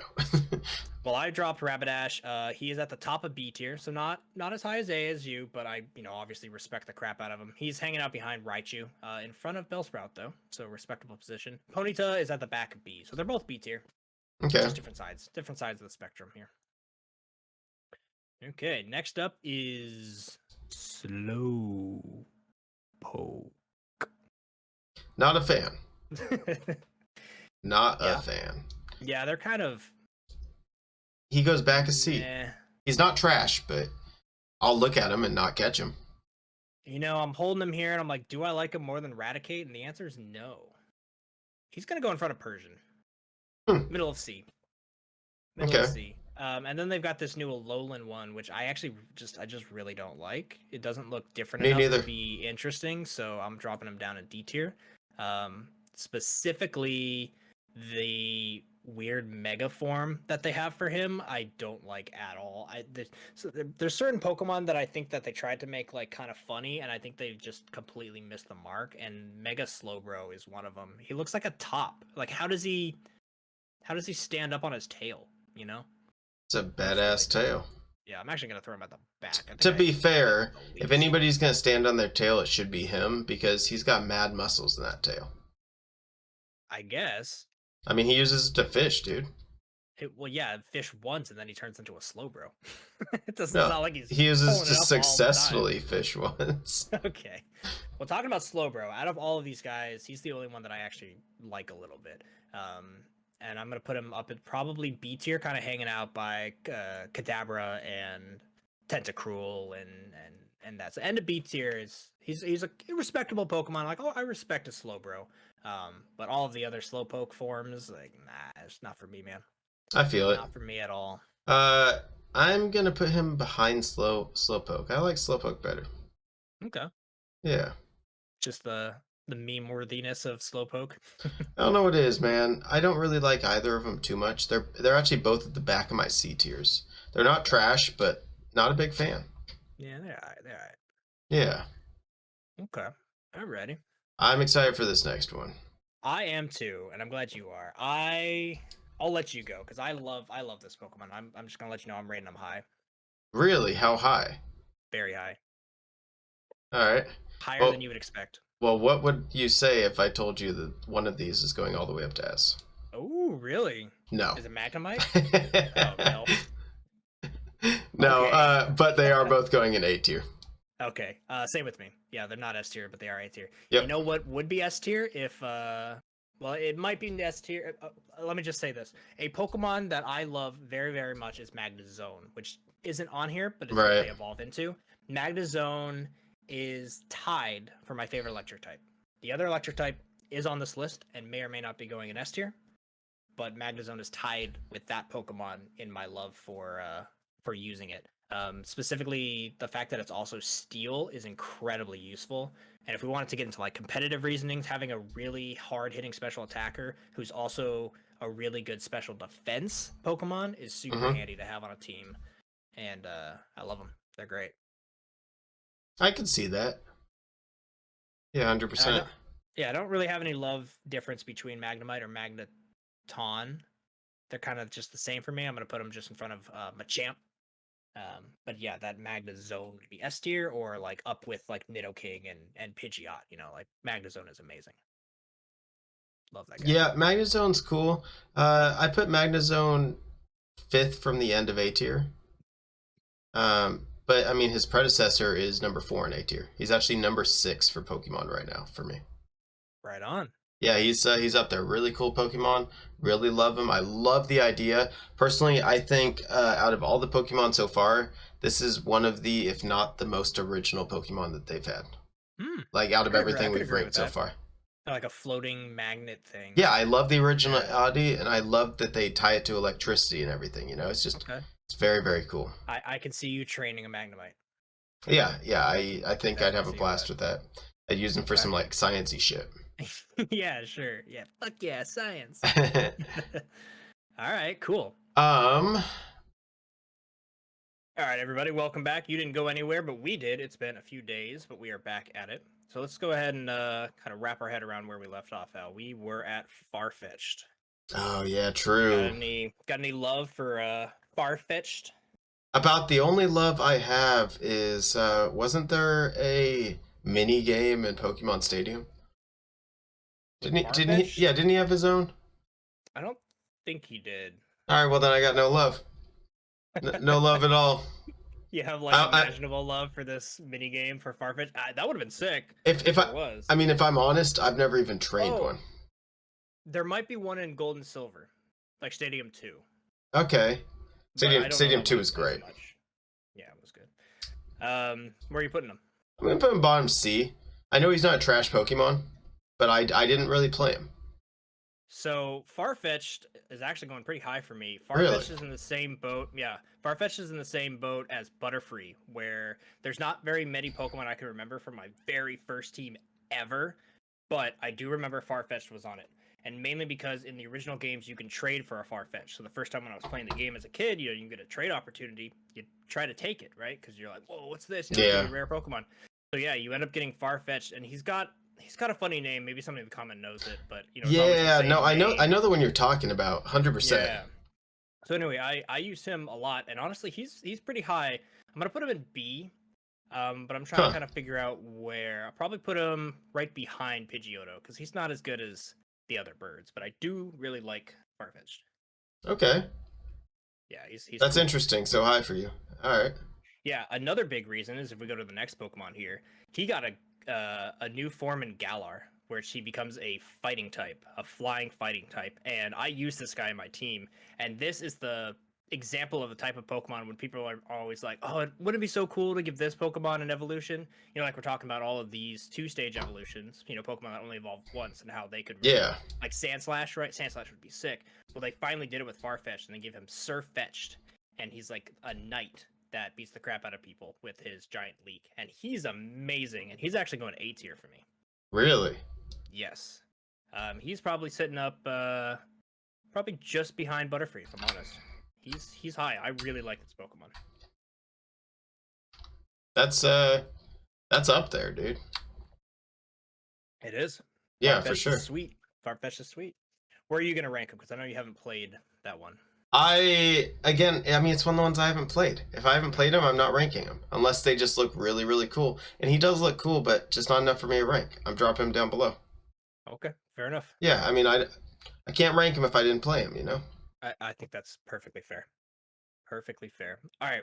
Well, have you ever trained a Doduo or a Dodrio? I have, and I love Doduo, and he's going B tier easily. Okay. Specifically, love for this Pokemon. Yeah, dude. I think he's going like number 10 in B tier, somewhere around there, just behind Golduck. But I specifically remember it was either Pokemon MMO or Pokemon 3D. Dude, I trained the crap out of one. I loved him. Dude, super strong. Really strong for specifically a playthrough team. Competitive, they struggle a little bit. And his evolution is actually going right behind Alakazam, 2 spots behind Dodrio. Okay, and those were B tier for you? B tier, both of them. Yep. Okay, so I decided to put Doduo in B tier, right in the middle. He's actually just behind Nidoqueen and just in front of Sandslash, in front of Pikachu. That's an important milestone. Dodrio, however, is awesome, and I really like him. I'm debating on whether or not I put him in A tier, but he's at least top of B. Yeah, Dodrio. I really like flying type, so I know you would consider yourself a water trainer. It's funny because I'm looking right now at my A tier, and half of them are water. Yeah. A lot of mine are flying, and I've always loved the flying type. I think I mentioned last time we were recording, so earlier in the video, I ended up kind of being a poison trainer. Like, I end up liking a lot of poison types, but the Pokemon that I would personally go out and search for would be flying. Flying type would be if somebody was like, you could only have one type, it'd be flying for me, for sure. Okay. So actually, while I'm talking up the flying type, yeah, I'm gonna put Dodrio in A tier. He's gonna sit at the back of it, though, because I think things like Alakazam and Machamp are a little bit cooler, but I will totally train a Dodrio any day of the week. They're cool. Okay. This next Pokemon kind of hits the heartstrings a little bit. And I don't judge it so much based off of the Pokemon as a whole. Personally, I think as a Pokemon, it's a low C tier. I don't think it's the best Pokemon. I think it's a little useless. I probably wouldn't train one. That would be rated simply based off how creative its name is. Yeah, ha. No, that being said, man, I went to I went to college with you. We went to a pretty hippie college, and one of the things that people just smashed into my mind is, who's your spirit animal? Dude, mine's a harbor seal, so I gotta have love for him, and I boost him up to the back of B tier because of that. Okay. Respect. Yeah, my spirit animal would be a coyote, which we don't exactly have as a Pokemon. There's a few that are close, but still not one that has like really nailed it with coyote. Yeah, I'm gonna be real though. For me, Seal and Dugong are very low. They're very forgettable Pokemon. And I agree. I think that's a shame because like a Seal Pokemon could be really, really cool. But yeah, honestly, I think Seal and Dugong are gonna go down here in D tier. Yeah, Dugong is D tier for me for sure, but Seal, man, I just had to put him in B. Yeah, actually, I'll put Dugong up in back of C. Okay. But Seal specifically is it's literally a seal, And sometimes that's okay in Pokemon. Sometimes it's not. All right. So speaking of poison types, Muck and Grimer. We've got another one that I might rank higher than you expect. This is Grimer and Muck, and specifically there's also the Alolan form, which is a dark type. Now, I am personally a bigger fan of the newer Grimer and Muck. Me too. With. Yeah. The color change where it's like, different pollutants in the oil and the sludge is a really cool idea. And it just adding that dark type makes them that much literally cooler, like pretty awesome. So the new Muck I'm gonna throw up in B tier. I don't think it's A, but it's up there with like Rapidash. It's hanging out at the top of B tier with like a very solid Pokemon. And my normal Muck is gonna probably sit near it, but a little bit lower, about mid B. I think I actually like Pikachu a little bit better, so it can sit by Clefable. And Grimer is pretty much the same. He's gotta hang out with his bigger brother for both those picks. I'm putting all 4 in C tier, but I'm putting the old ones about 2/3 of the way down, and the new ones about 1/3 of the way down. They're about 10 spots up. Simple reason. I mean, aside from the Pokemon changes, man, just the physical changes. I love that they made it look like spilled oil. Like what the fuck, or what the hell is were they supposed to be before? I mean, they're supposed to be like sludge, yeah. But like when I think of pollution, I don't think of sludge. I think of like spilled oil. Like bad rainbows. Exactly, 100%. No, it was great, man. I love that. Okay, cool. Yeah, I can respect those picks. Yeah, for sure. Who we got next? Ooh, we got Shelder and Cloyster. Nice. These are water types, so I'll let you take it away. Do you like these guys, or are they kind of a bad water type? I understand why a lot of people like Cloyster. I understand that Cloyster is incredibly defensive. First off, Shelder D good competitively. D tier for Shelder. But Cloyster, incredibly great competitive, incredibly good Pokemon. I would not personally train one of these. However, I think that they are such a good Pokemon that they are top 10 B tier. Okay. Yep, just above Vulpix. Respect. So I have kind of similar thoughts on this one. Shelder's gonna go hang about by Oddish. It's middle of C tier. He's just kind of whatever. Throwing it out there. But I agree. Top of B tier is Cloyster. I'll probably put him right behind Farfetch because I don't have like a personal affinity for him, right? Or like reason I like him. I just like really respect it. I think it looks really cool. Memes aside of what it looks like, that is also kind of funny. But generically, it's a good Pokemon. Yeah, I like it. I feel it. Cool. That one, Shelder definitely had a mini game, right? Wasn't the one where he like jumps up or something? I'm thinking Pokemon Snap. He like jumps up and you have to catch like 4 of them jump up at the same time. You have to catch the perfect snap. There were so many good games. All right. Anyway. Guess what's next? You're super excited about what's next. Yes, I'm showing off my shirt that I was wearing last time. Yeah, dude, I love this Pokemon. Now, what's gonna be hard for me to pick is what's better, Ghastly, Haunter, or Gengar. Gengar. I'm gonna pick Gengar, but like that is so hard to choose, to be honest. But yeah, easily, no doubt in my mind, it's going up in S tier. It is gonna be third though. It's behind Nidorino and Squirtle simply because of sentimental value. Okay. I just really love those. But Gengar is always the Pokemon that I always choose to be the heavy hitting special attacker on my team. He's like a jokester. I'm kind of nocturnal, so he would hang out with me all the time at night. And yeah, just really love him. And Haunter and Ghastly, I can speak about them for hours too. They're gonna go hang out in A tier, just really high as well. Probably just behind Zubat. I like Zubat a little bit better than Ghastly. I could see that. Even though my new shirt is Zubat, so I could see that. Both of them.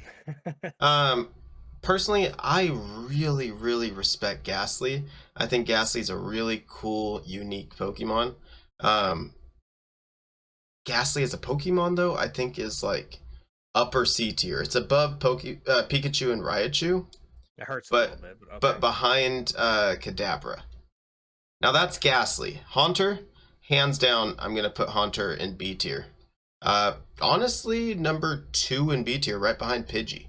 Okay. And the only reason Pidgey stays ahead is because, I mean, my bird boys are the heads of my SA and B tier. They're not going anywhere. It's your Pidgey, man. I get Yeah. that. And then Gengar, dude, hands down, man. Listen, I don't normally play him. He's not my favorite Pokemon. Easily an A tier. He goes. Where would he go?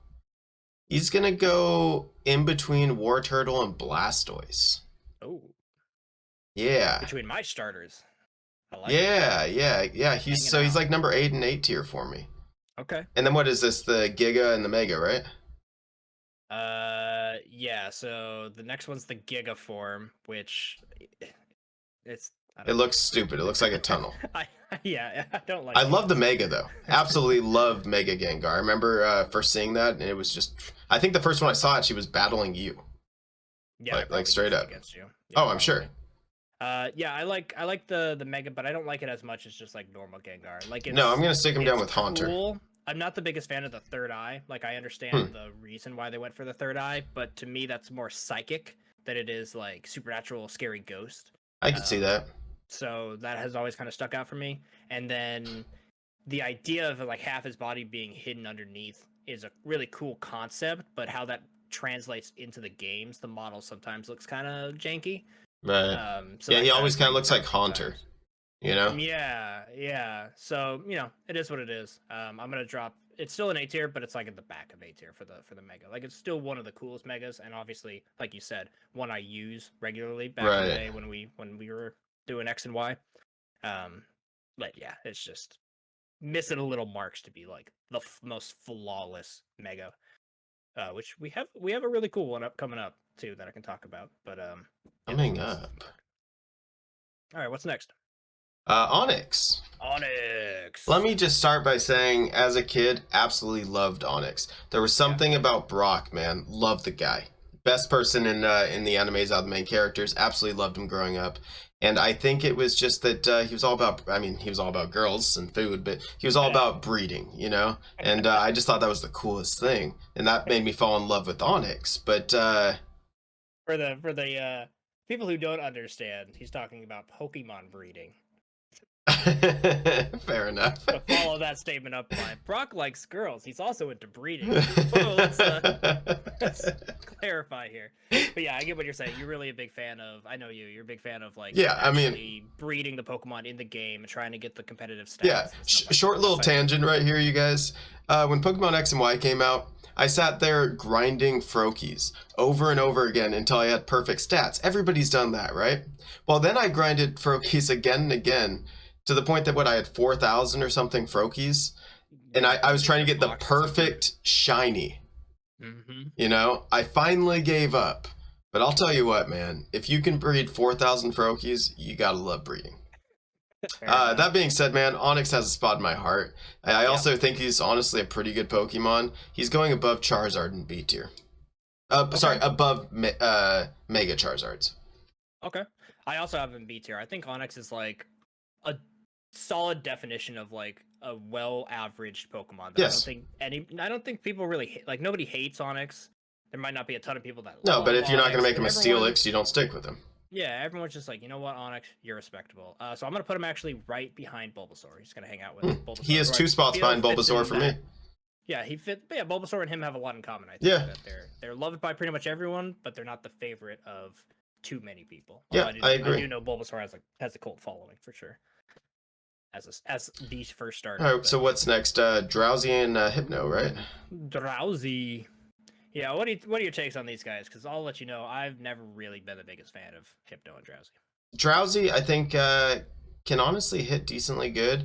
I don't really like him too much, so he's going mid-C tier. But Hypno, honestly, I'm a bigger fan than average. I still don't think he's A tier quality, but he's going to go up there with, like, Golbat and B tier. Okay. Yeah, in fact, he's going to beat Golbat. Ooh, beat Golbat. I know that hurts you. That hurts my Golbat heart, yeah. That's fine. I have them both in C tier. Hypno's at the high end of C tier, and Drowsy's at the very last back end of C tier. I think Hypno is one of those Pokemon, like you were saying, that really could have evolved one more time. And if they really went all out with that kind of sleeper hypnotizing type vibe that he's got going on, I think it would have been really cool. And I might have more appreciation for the full line. Yeah, but right now they're just kind of always falling short, you know? He's not that strong. He's not that cool. He's C tier. He's all right. I feel it. Yeah. Ooh, these next ones though. I'm a big fan of these next ones. All right, well then I'll start on this next one. Okay. Because for years, I've wanted to like them, and I can't. I don't know what it is, Really? man. I've The tried. marine biologist Al does not like Krabby and Kingler. I don't Are you know, putting man. that on record? When I was a kid, man, I owned 2 crabs, and one of them tore the other one apart, and then like drowned himself. And maybe it's just like hidden trauma or something. You don't want 2 Krabbies because you're gonna get a dead Krabby. That's what I'm saying. Like, I don't know, man. I've really tried with Krabby and Kingler, and I can't do it, man. And honestly, I don't think they're that good at Pokemon. I think they're low C's, both of them. Okay. Kingler is better. I do know that my love for Krabby and Kingler is a little bit abnormal. I know that they're kind of got a cult following too. Like yeah, fair enough. The people who like Krabby and Kingler really like Krabby and Kingler. I really like them, and the whole them running sideways and going. Yeah. It just sticks out to me. They're both A tier for me for sure. Really? Mm-hmm. Wow. I have always wanted Krabby and Kingler to be. Again, we keep saying this.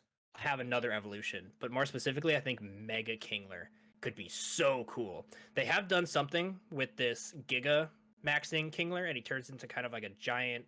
I'm trying to think of the exact type of crab that's in the world, but it's those huge, like skeleton ones. That's not right. The giant crab? One. Yeah, the one that's like freaking 2 feet wide or whatever. Yeah, it's huge. Yeah, so this is the actually only Giga form that I'm gonna. Spider crab? No. Something like that. Yeah, I don't know. I'm not sure.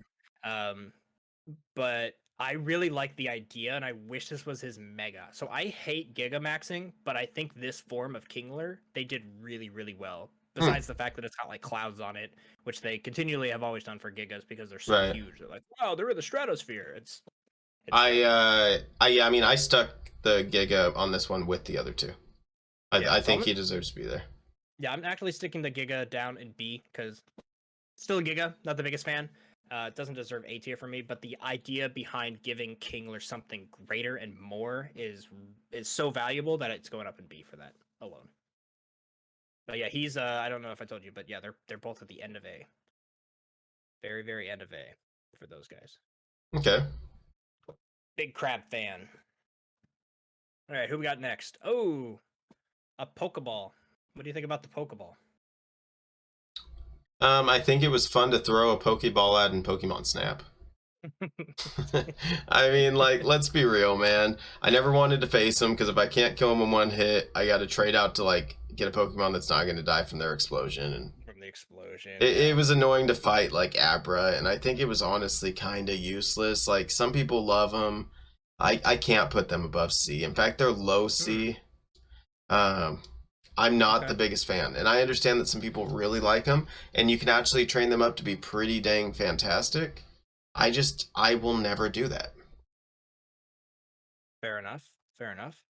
I ended up putting mine both in B with Voltorb a little bit lower, but I respect them. I think they're cool. I think it's a unique Pokemon in the sense that Pokemon knew what they were doing with Pokeballs and thus made a Pokemon out of it. So this is a Pokemon that takes its inspiration from the game itself instead of taking inspiration from outside the game, and I think that's pretty unique and pretty cool. Yeah, fair enough. I always liked them because their Electrode is also incredibly fast. So, what would you say if I told you that they took their inspiration from Dr. Mario?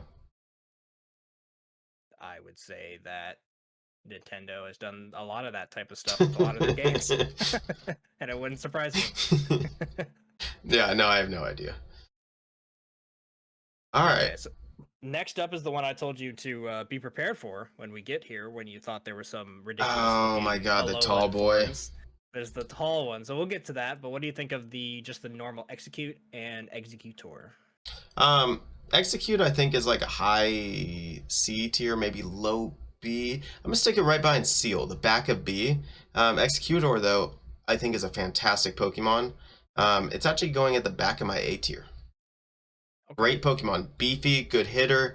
I like that he's a palm tree. I like the design. I think it's actually really cool that they make like the coconuts be his faces and stuff. And I think it's cool, man. Okay, yeah, that's fair. I also have them in B tier. I feel like a lot of Pokemon are gonna end up in B tier. Yeah, B and C for me a lot. Yeah, B is like I really respect them, but they're not special to me. But like they're pretty cool. So he's gonna go in front of that crab form actually, and Sand Slash. So he's hanging out in the middle.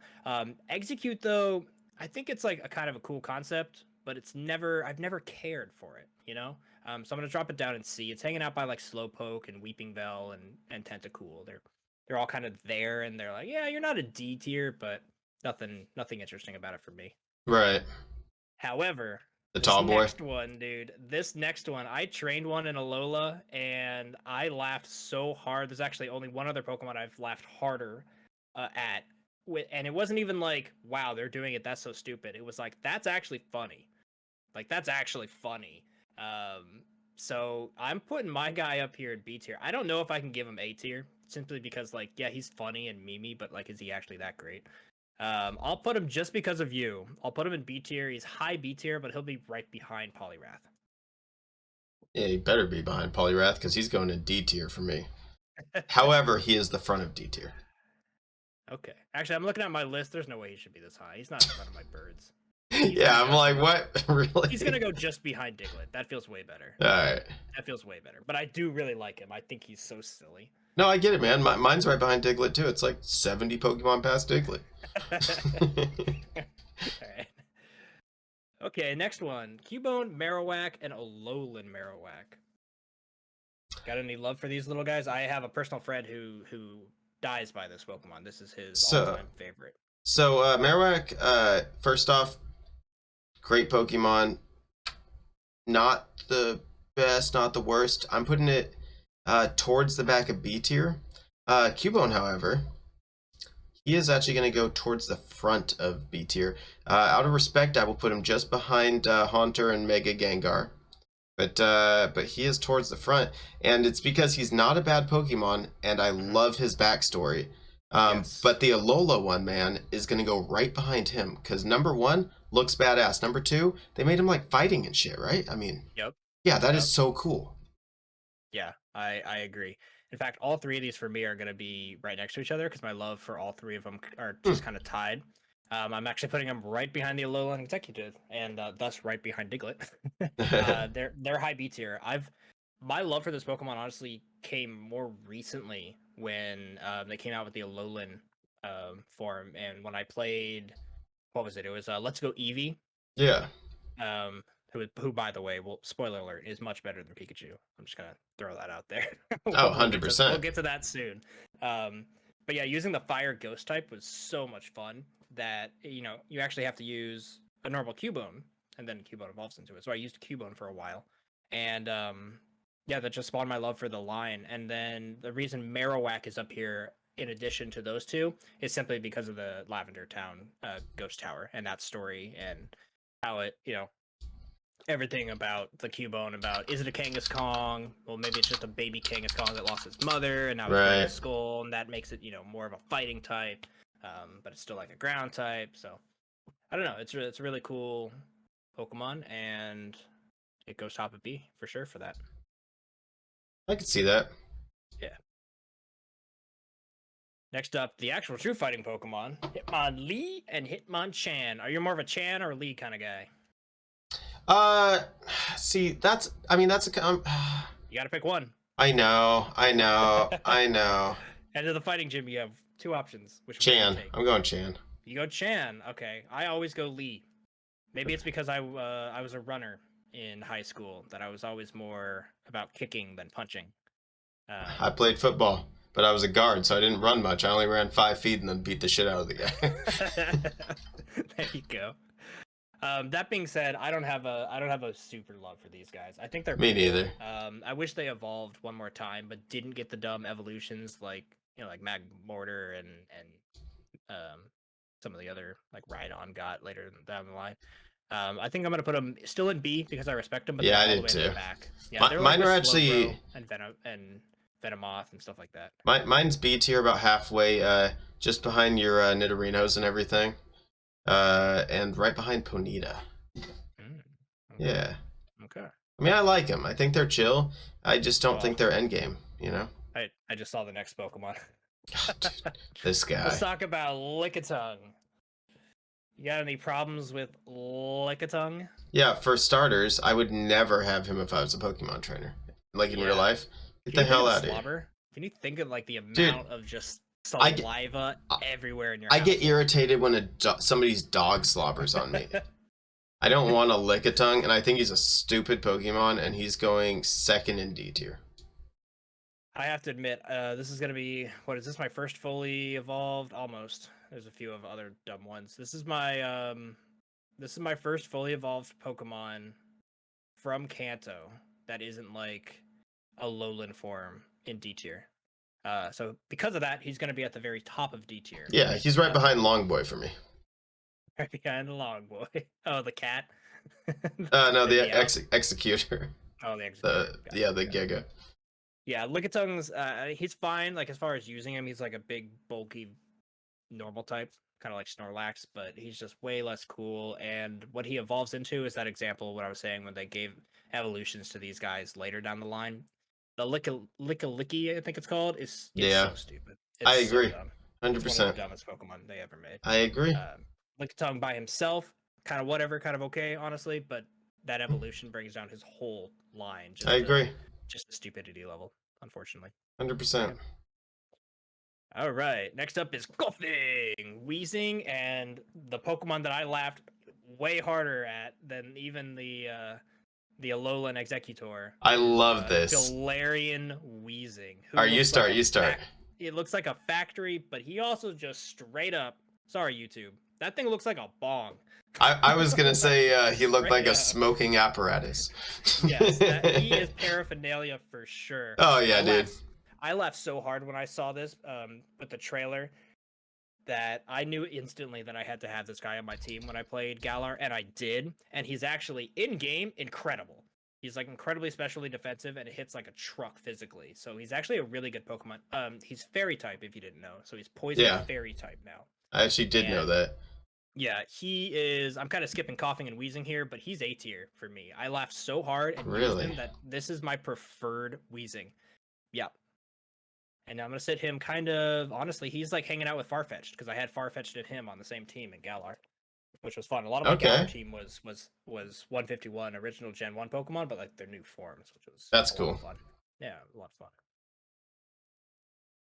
of fun. What's your take on the normals though?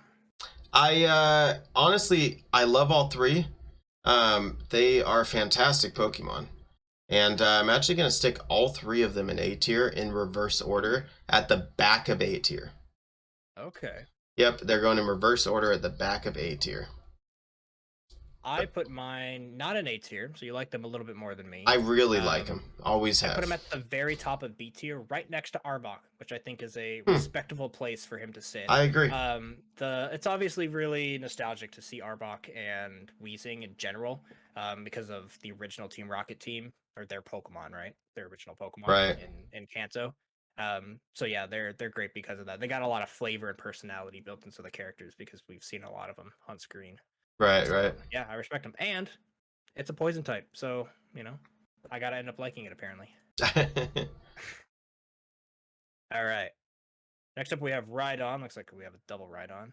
Go down yes, there. we do. Get rid of one of them. All right. We are coming up on, oh, look at that. Last 4 rows. Wow, really? Yeah. Mm-hmm. Okay, yeah, 4.5. Might be a good moment to just take a pause. What are you drinking tonight, Al? Because I know we asked earlier, but it's a different night. I'm not drinking apple juice. I have what YouTube might or might not call a 21 plus beverage. I haven't cracked it open yet though. I just got back from work, man. You know how it is. I work second shift. I'm doing that late night thing, and once we're done with this, I'll probably crack it open, have myself a good night. There you go. Right on. Okay. Yeah. Speaking of right on. right on. Nice. Boom. Take it away, Mr. Pun. Yeah, dude. This guy 100% had a Pokemon Stadium game. Didn't we race this one? He like rolled. I'm like trying to remember. He like rolled on I don't know if we dirt. had a Rhydon one. Damn, man, I cannot remember that game. I gotta go play. Again, it might be the gold and silver one because it. Yeah, true. I played more. Familiar. To be fair, I played more of Pokemon Stadium too. So, that being said, I don't like either of these Pokemon all too much. I think they're solid Pokemon, but they're like just behind Ghastly and C tier. So they're upper C tier. But I don't think they're that great. I think they're overhyped. Yes, and I think they're okay, but I think that they are overhyped. I think they run into, although they almost push out of that whole thing where if you only have one evolution, you're not strong enough endgame. They almost push out of that because they are stronger than a lot of those two Pokemon type things. I do eventually get a third too, but yeah. Okay, yeah, but with their two, I mean, but with their two, they're almost as strong as the three, honestly. But with those two, they are just not quite there still. Okay, that's fair. I don't know if I would consider them overhyped. I think they have not like a crazy following, to be honest. I could be wrong. There could be a ton of people out there, but I personally really, really do like them, and I didn't up until recently. This is like an old Pokemon that I more recently started to fall in love with. Rhyhorn's really cool to like run around on. I think what it was is when I played Let's Go Eevee with that team with my Alolan Marowak, I also had a Rhyhorn and a Rhydon. I got Rhyhorn very early, and in that game you can literally ride on your Pokemon. So Rhyhorn was like my get around bike pretty much. So I was always hanging out with Rhyhorn and cruising around. And when he became a Rhydon, I could still ride on the back of him. He could even swim, which was cool. That's like a weird thing about Rhydons, that they can swim. But yeah, and he was incredibly powerful in the Elite Four, so he just like I feel like he'd sink like a brick. Dude, I mean, look at those arms. He's got some beefy freestyle, man. Yeah, he also looks like he has no. He also looks like he has no fat, and fat floats. That's why I'm such a great swimmer. Yeah, that too.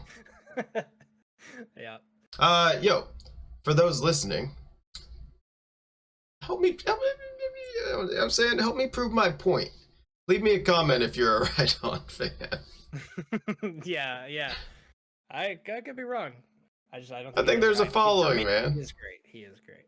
He is. Do you know the fun fact about Rhydon? He's a Pokemon. Rhydon was the first Pokemon ever designed. Really?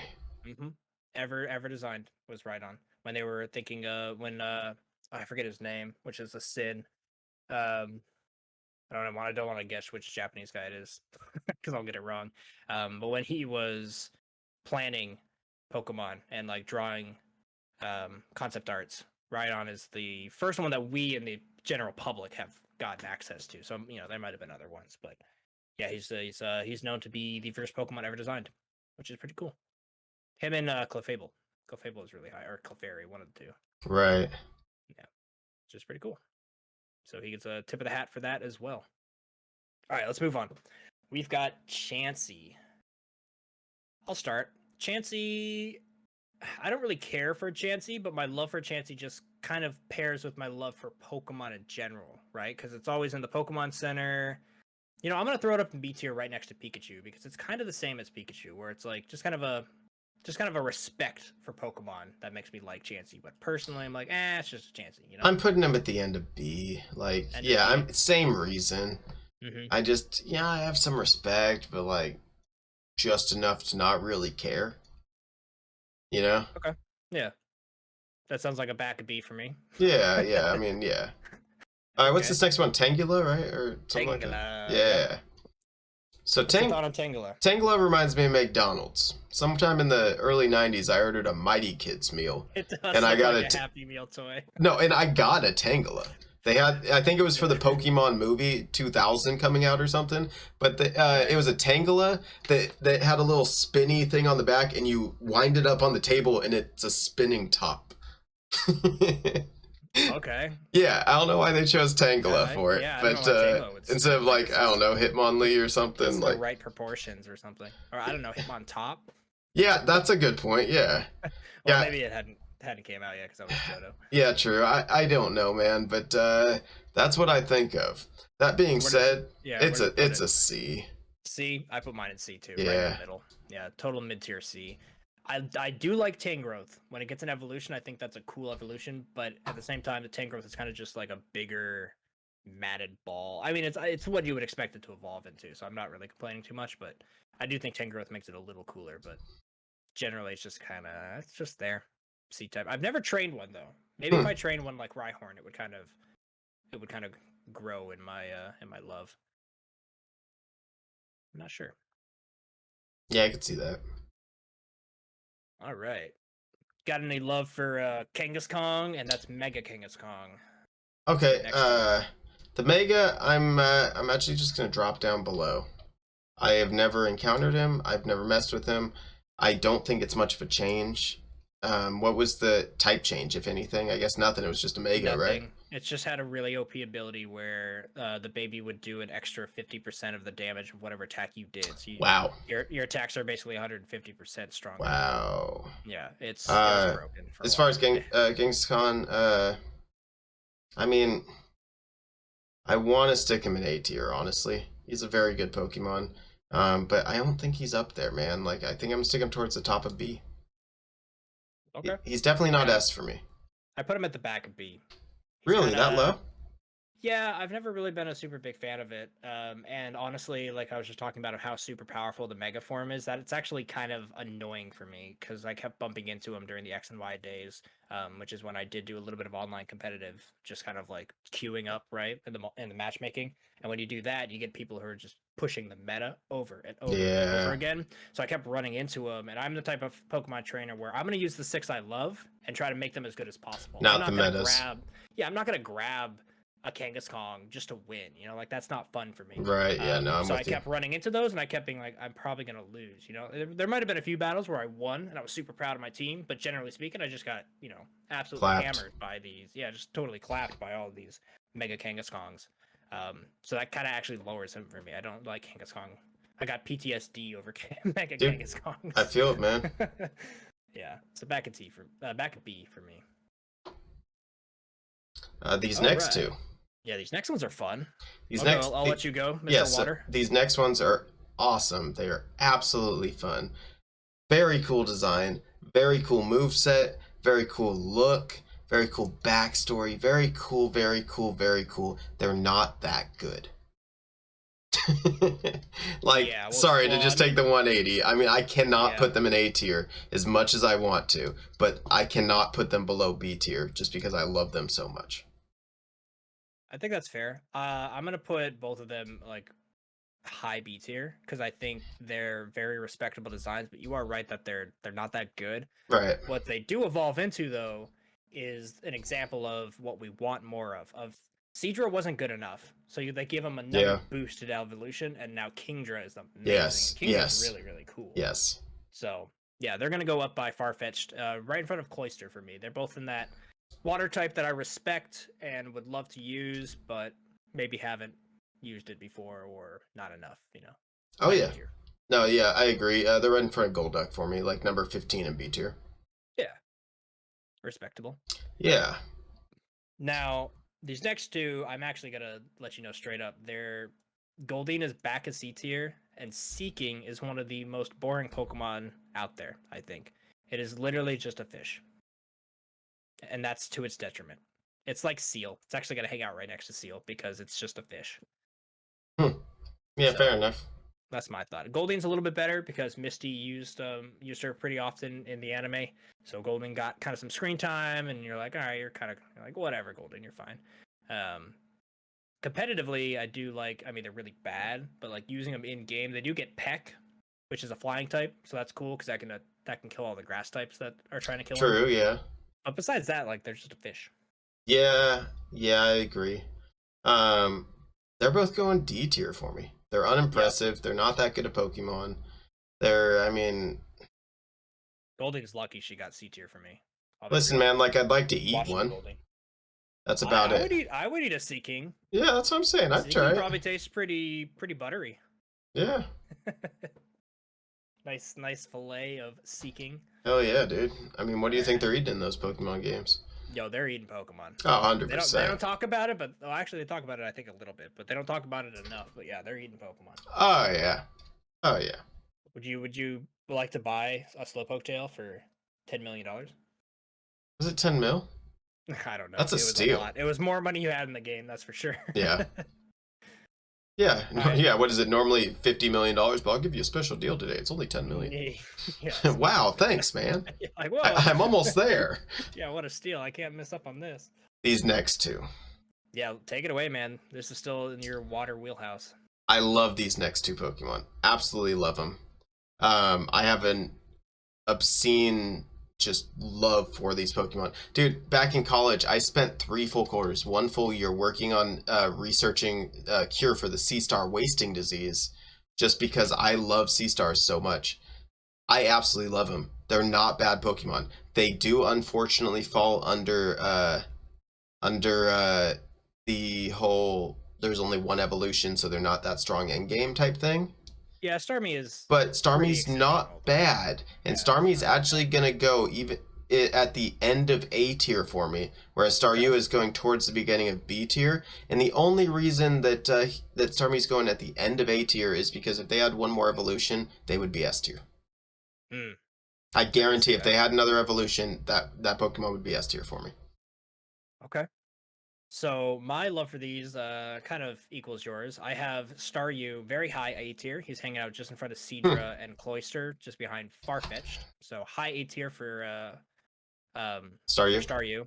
Starmie, however, really high, dude. Like I'm talking S it's tier? up here.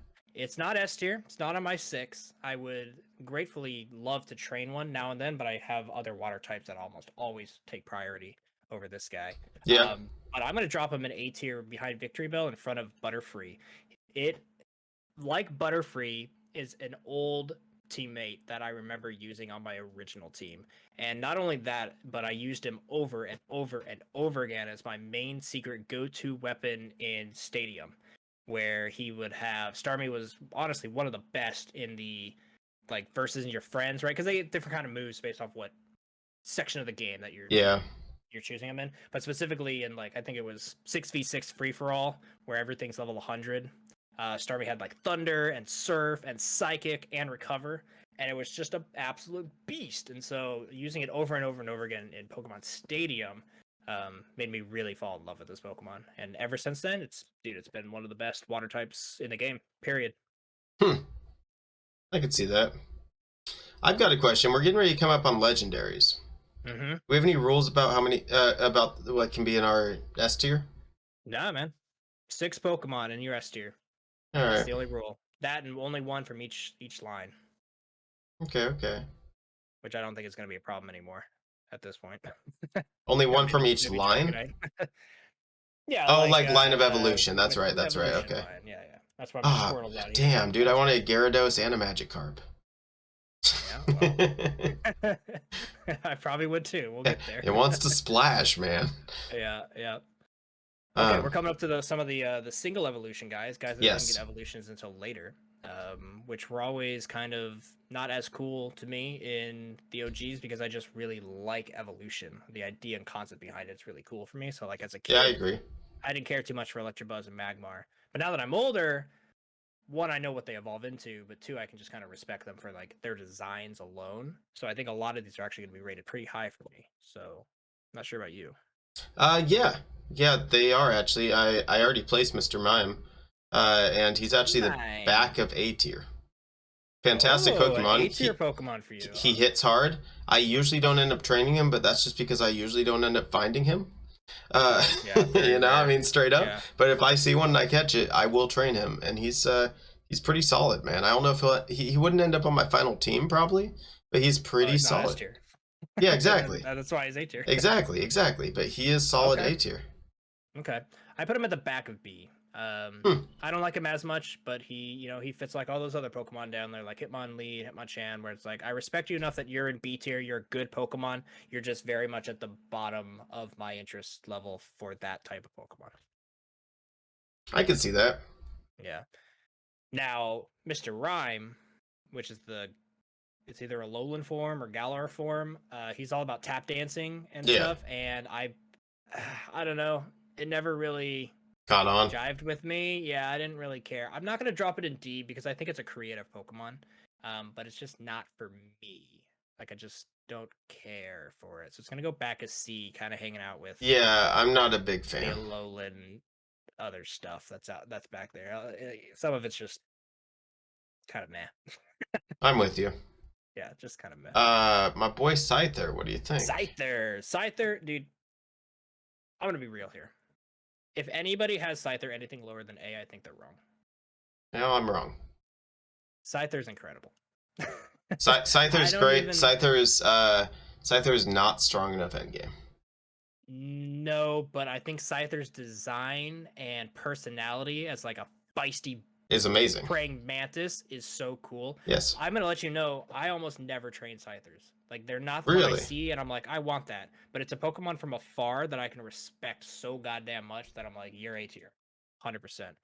He's gonna be at the bow. I gotta put him at the back of A tier. I like my Kinglers better. So we're not too far He off. is A tier. Because I'm putting him B tier, but I'm putting him above Staryu in B tier, and he's actually number 5 in B tier.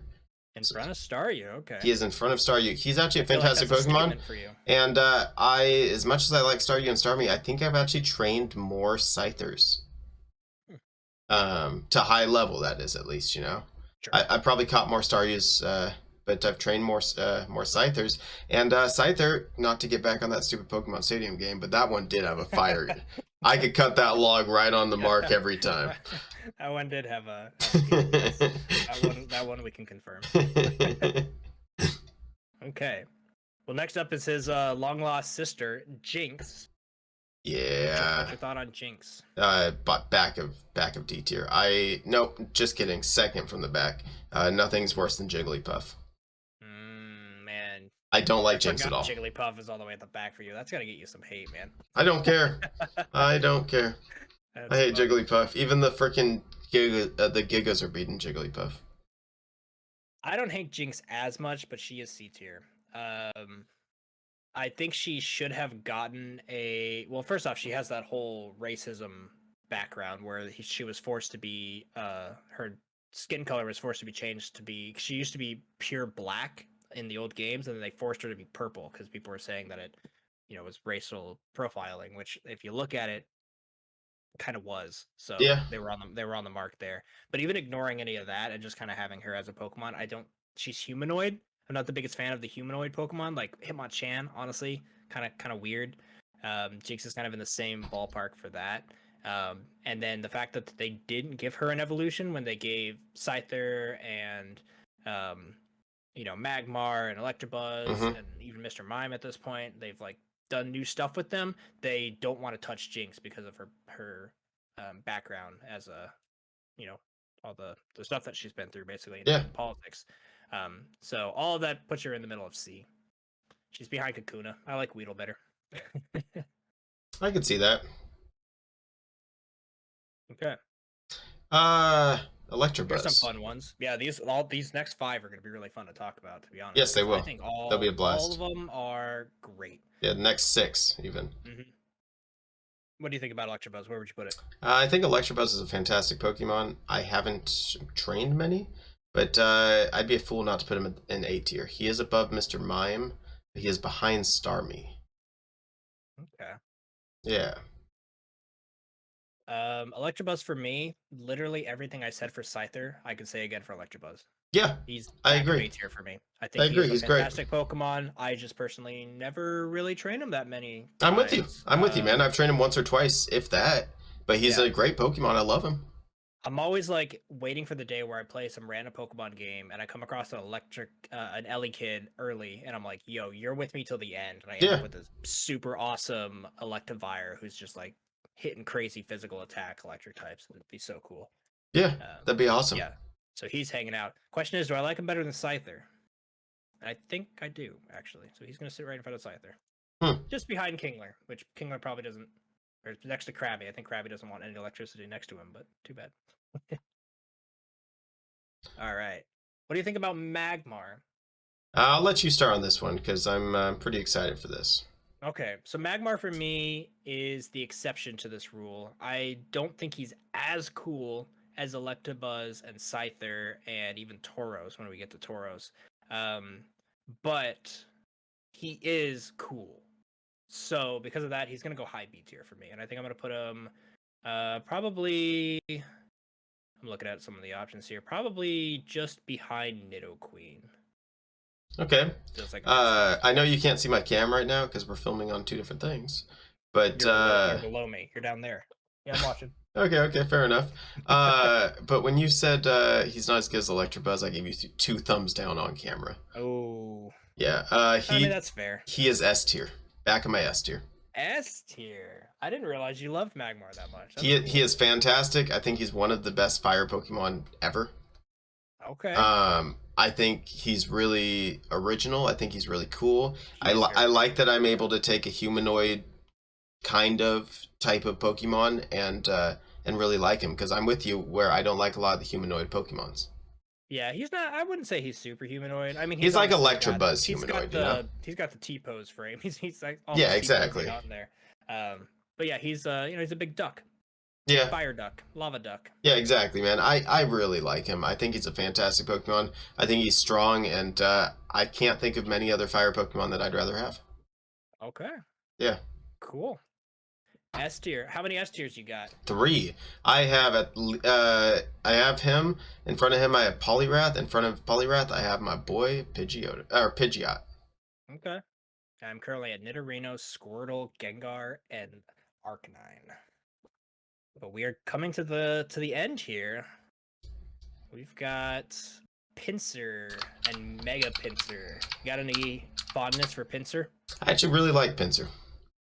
I really do. I think he's a fantastic Pokemon. I'm not even going to rank Mega Pinsir. I haven't messed with him much. But Pinsir is actually going to be my number 4, 2 spots above Scyther in my B tier. B tier. Okay. Yeah. He almost made A tier. He's a fantastic Pokemon. Well, he definitely made it past that line for me. He is 100% A tier for me. I'm a big fan of Pinsir, and he sits up here mainly because Mega Pinsir. Mega Pinsir is easily one of my favorite Megas of all time, and I think it's what Pinsir probably should have just normally evolved into, period. Right. You know? Like, he should always have been able to fly and look like that with more badass horns. So, yeah, back in X and Y, I would use Mega Gengar. I would use, usually when I was trying to go up against those people who were killing me with, Mega Kangaskong, and that was really annoying, I would bring Mega Pinsir, because Mega Pinsir was really good back then in X and Y. He's still pretty solid, but, people don't fight with Megas anymore. Right. But yeah, I'm a huge fan of Mega Pinsir, and because of that, that pulls normal Pinsir up with him, because it's not, it's just a Mega, so he's really attached. You always have a Pinsir, and then he just goes badass for him and starts. I feel it. It is A tier for him. So yeah, A tier. What about Tauros? Tauros, I respect Tauros. Tauros was a whole heck of a lot cooler in Gen 1 than he is today, because they keep adding cow Pokemon and not doing anything new with Tauros. Like, where is our Tauros new form? Yeah, I agree. Like, what's going on with that? And they should have a baby form. Yeah, that males turn into Tauros and females turn into Miltank. Yeah, 100%. Just do that. Like, I don't know why they didn't do that. Yeah, it'd be really cool when baby Pokemon came out. Yeah, it'd be really cool. Yeah, so I respect him, but I don't think I can put him in A tier. He's not. No, he's a B tier for me, and he's not even top of B tier. Yeah, he's hanging out honestly right next to Onyx. I feel the same way about Tauros that I do Onyx. You just see it and you're like, that guy's cool, but he's one above Diglett for me. Catch like 30. Yeah, fair enough. It's like not that impressive. You said he's by your Diglett? Yeah, he's one ahead of my Diglett. He's right in the middle of B tier. Okay. Yeah, same with me. He's smack in the middle of B tier. Yep. He is 2 in front of Magmar though. So. Okay, interesting. All right. We have arrived. I'm going to start with this because I know how you're going to rank this, and I know that you can talk all day about it. So I'm just going to get it away. My bad.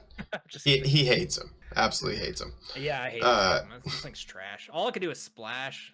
Yeah. Tackle at level 5. So Magikarp is actually going to be my number 6 in A tier.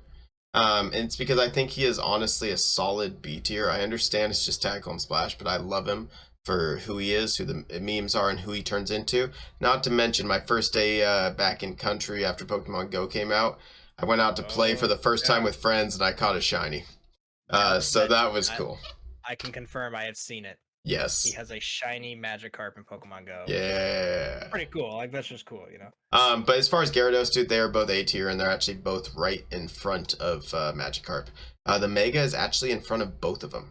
Really love the Mega. Yeah, so I guess I'll start talking for hours about these guys. But yeah, the Mega is the one I was talking about, where there is one Mega that I love more than Mega Gengar and now Mega Pinsir, and that's Mega Gyarados. But I'm gonna put Magikarp extremely high, probably for the same reasons. I love this Pokemon and I love the line. And when you are a true fan, let me scroll down and grab my Gyarados here. When you are a true fan of Gyarados, like I am, and I'm putting this guy up at S tier, you've trained a whole heck of a lot of Magikarps. And you have learned to deal with the Magikarps, and at least for me personally, form a real close bond and like fondness over this fish that doesn't do anything. It just sits in the party, right? But yeah, like Al said, like the memes behind it, it's hilarious. I've got another shirt that I didn't bring out here, but it's a picture of a really sad looking Magikarp in a swimming pool with next to a sign that says no splashing. So like jokes like that, are great with Magikarp. So he's sitting in front of Zubat, believe it or not, as my what is that fifth one in A tier, just behind Haunter. And then yeah, of course Gyarados going in S tier. He has always been my go-to water type. I struggle because a lot of my favorite starter Pokemons are water types, but often I won't pick them because I'm looking ahead and I know that Gyarados is in the game and I'm gonna want a Gyarados as a water type. So I'll take like the grass or the fire starter simply because Gyarados is gonna be on my team. I agree. And yeah, the Mega, I would honestly, like I've been saying, this is my go-to Mega. I would put it S tier, but we can only have one, and I think normal Gyarados I like more than its Mega. But its Mega is really cool, so I'm gonna put it sitting down here, just in front of Mega Pidgeot. Okay. Yeah, it's high A tier. Everything about Magikarp and Gyarados, very high A tier. And actually, let me talk about this. I am extremely glad they did not make it Dragon when it Megas. It's a Dark type. Yeah. Because it's always been a Dark type. It always talks about how it's like raging and ferocious and just like all out power. It was never a dragon type to begin with. It was a really mad fish that got really pissed off that everybody was making fun of it forever, that it turned into a giant water monster that can then mega into a dark type to fuel its rage. It's just cool, No, I dig it. Backstory. I dig it. Yeah. What do we got next? Lapras. We got Lapras. And what, Giga Lapras? Giga Lapras, yeah. I'm actually gonna stick Giga Lapras right next to Lapras, and I think they're both back of B. I like Giga Lapras. I like the design. It's just a big Giga for me, which means I don't like it.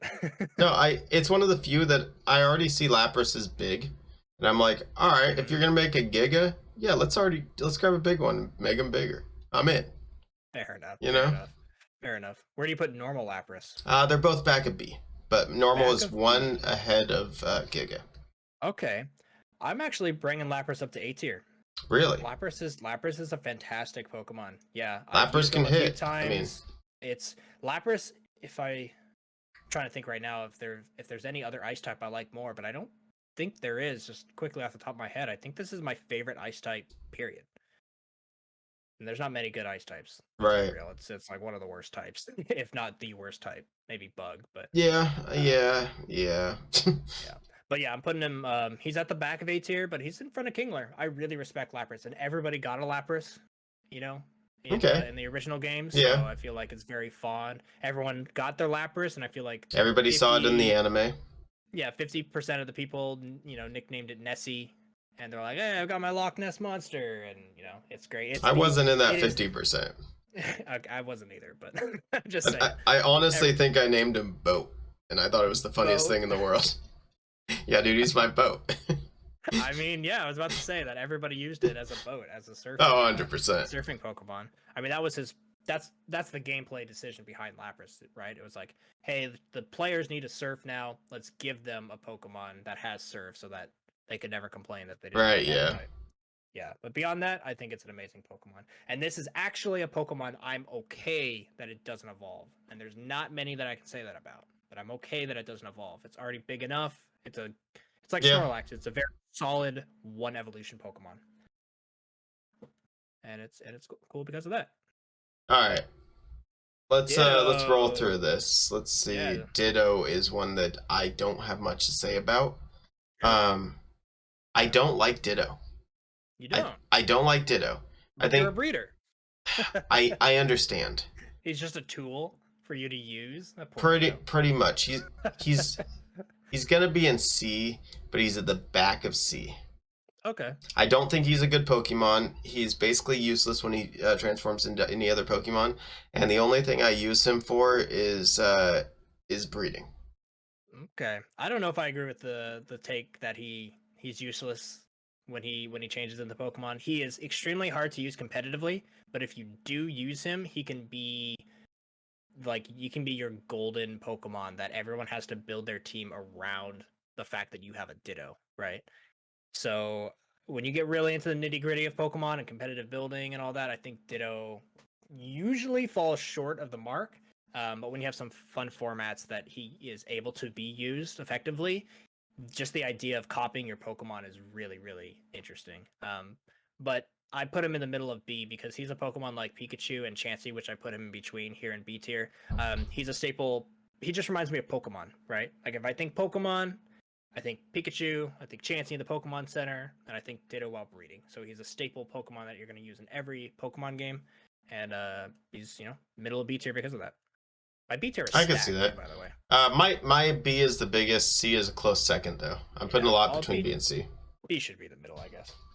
All right. Next up, I'm gonna take this one. Okay. I'm just gonna roll through the next 5 symbols on there. The next 4 Pokemon. Okay. So for starters, before I get into EV, the evolutions, the original 3, Jolteon, fantastic Pokemon. He's actually gonna be A tier for me halfway through. I love him a lot. He's one of my favorite electric types. Flareon, that's it, right? Flareon? Yeah. That's the fire one. Yeah, he's only B. I think he's kind of weak. And honestly, Jolteon's kind of weak too. But Vaporeon, dude, Vaporeon is S tier. He's actually going to go 3rd on my S tier list. Okay. But before I release to see your choices, I got to talk about Eevee. Okay, so Eevee, I love Eevee. Have always loved Eevee. Eevee will never be my S tier, but I'm leaving both symbols on here to judge. I understand we have 2 Eevees here. I'm going to treat one as male and one as female. The male is middle B. The female, however, is going number 7 or 8 on my A tier. Why the difference? I love Eevee. The reason that it's such a difference is I understand I think Eevee is like an 8% or something chance of having a female. It's one of those ones, not crazy.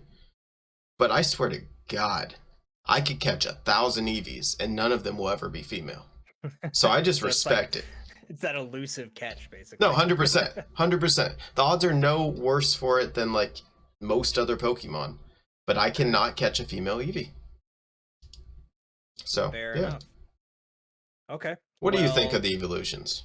I think Eevee is and this is bold, but I'm going to just say it straight out. Eevee is a better mascot for Pokemon than Pikachu, and should 100%. Have been Ash's Pokemon from the get-go. Yes. Straight up. It represents evolution. Mm-hmm. It represents choosing your path of different routes. Represents customizing your Pokemon within the game. I love Eevee way more than Pikachu. Me too. Because of that, I think it's going to get top of B tier, but it's not one of my all-time. Like, Eevee's okay. I'll put him kind of by Raichu, to be honest, right behind Rhyhorn. Now, one of your 3 evolutions here was S tier. Yes, and you're choosing the same one. I also have S tier. No, you chose Vaporeon for S tier. You're going to choose Jolteon. S tier is Jolteon, which completes my 6, by the way. Oh, you don't have any more. That is my team. My Gen 1 team, I mean, obviously I would evolve these guys, but Nidorino, Squirtle, Gengar, Arcanine, Gyarados, Jolteon. It's a balanced team. It's got immunities. It's got power. It's got special attack. It's got special defense. I thought a lot about this team, but more than just their competitive use, right? These are my favorite Pokemon. Like, for sure. All of them would be amazing by my side. So yeah, Jolteon gets S tier, just for being like a great electric type, right?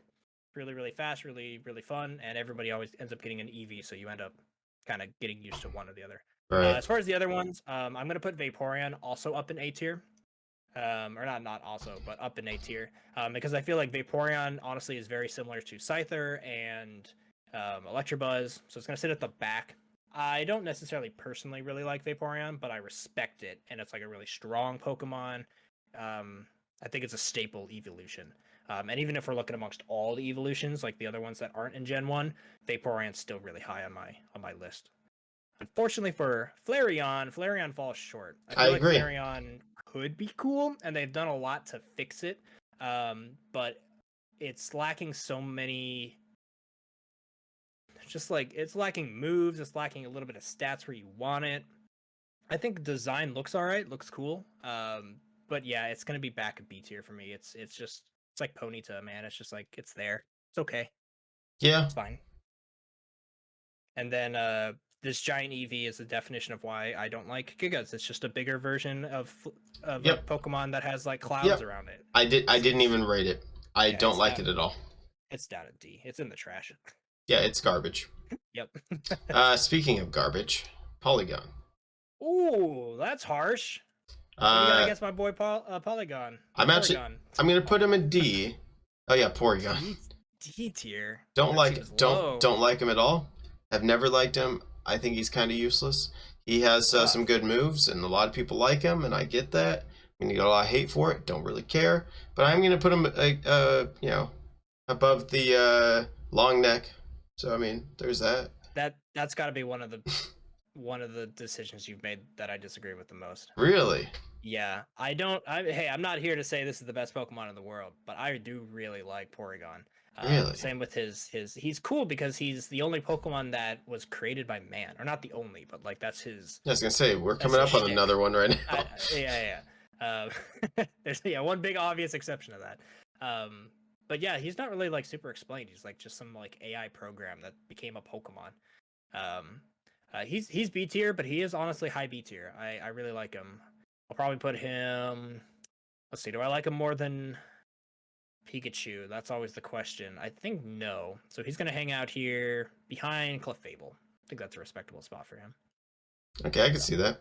Average Pokemon for me, B tier, but I don't hate him like you. That's a weird choice. I don't like him. Look at him with his non-round edges. Look at him with all these polygons. Yeah. All right, it's time to get into some fossils, sir. Yeah. So, do you follow Lord Helix or not? No.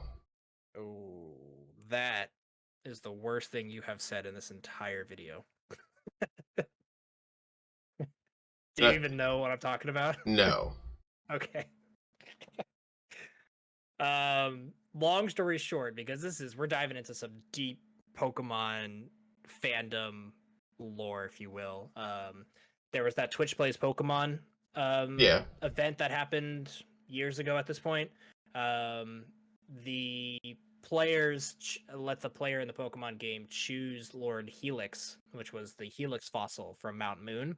Yeah. And in that game, when Twitch Plays Pokemon, right, everybody's like picking a bunch of stuff for the trainer. Like 1,000 people or tens of thousands of people are playing one game, so you end up clicking on the items a lot, right? Yeah. Well, you cannot discard the Helix fossil, so it ended up being the #1 item in the item bag pretty much forever. So you would very often click on it, or Twitch Plays Pokemon would end up clicking on it. So it became a huge meme in the community fan base where it's like, what is the player doing? Oh, they're just praying to Lord Helix real quick, So that's become a huge thing, and simply because of that has made me as a Pokemon fan start to really respect Ammonite a little bit more because of that. Nothing crazy, but I am going to throw him high B tier because of that, and I would not have done that in the past if it didn't have anything to do with that specific event in his life. I think for Omastar, it's kind of the same. He's just whatever. He's cool. Honestly, I think the next 4 fossils, the next 2 and their evolutions, are both lower B. They're not bad Pokemon. I don't have a big backstory like you for them. Okay. But I mean, I like they're not bad, but they're nothing special. I wouldn't go out of my way for them, you know. Okay. So all of them, even so Kabuto, Kabutops. Are you including Aerodactyl in that? No, I am not. I'm stopping at Aerodactyl. Okay. My Kabuto and Kabutops is I don't actually really have like a long story for why they're going to be higher than Helix, but Right. I, as a Pokemon fan, always chose the Dome Fossil. Just always did. So I always had a Hmm. Kabutops and a Kabuto, and so I like them a lot better. I think Kabuto himself, it's fine. I'm gonna put him in B tier because it's another one of those Pokemon that I don't really have a problem with. He's not that bad. He's not that great. He can hang out. I don't know, kind of lower actually. By Golem. That's fine. In front of Rattata. He's cooler than Rattata. No, he's not cooler than Rattata. Anyway. But the point I want to get to is Kabutops is sick, and I'm throwing him up in A tier. Really? I really like Kabutops. Yeah. Water rock type that's pretty quick and does physical moves. That's cool in my book. In fact, I think he's cooler than Electabuzz, Scyther, and Vaporeon. I think he's at the Really? back of my A tier, but he's specifically in front of those guys. Yeah. Interesting. And then I'll lead into the next one because this guy right here is one of my all-time favorite Pokemon, period. I love Aerodactyl. I do too. It is very, very high. It is S tier for many times when I play through this game. If I can only have 6, very often he will be on my team. He is top 3 favorite rock types, top 3 favorite flying types, top 10 favorite Pokemon. For sure. I And would. then his mega form is also incredible. Like they didn't do it wrong. It's a little funny. It's got like a beard, so it's a little funny. Yeah, it's a But little odd, overall, but I mean, all the yeah, megas are. yeah. Overall, it's pretty sick. I think I'm with you, man. Like straight up, Yeah. his mega is going somewhere in mid A tier, Mm-hmm. Yeah, and I have it uh, behind and he's actually my 5th member of my S tier. S tier. He is number Okay. 5 though. He's back of the team. I didn't realize you'd have him up that high. Okay. He is very unique, very cool. Fills a niche in my team that I don't already have. And let's be real, 90% of the time when I play Pokemon, I have 2 water types because I'm obsessed with water, and that True. already makes my team weaker. True. So I gotta fill it in, you know. True. Yeah, get a flying type in there to take out those pesky grass types. Yeah, Although he doesn't appreciate it too much either. But he's fast. He's fast. He's got it. yeah. All right, let's talk about the big belly boy himself, Snorlax. I'm going to make a guess. You have 5 S tiers, correct? Yes. Is this your 6th? He's thinking, he's calculating.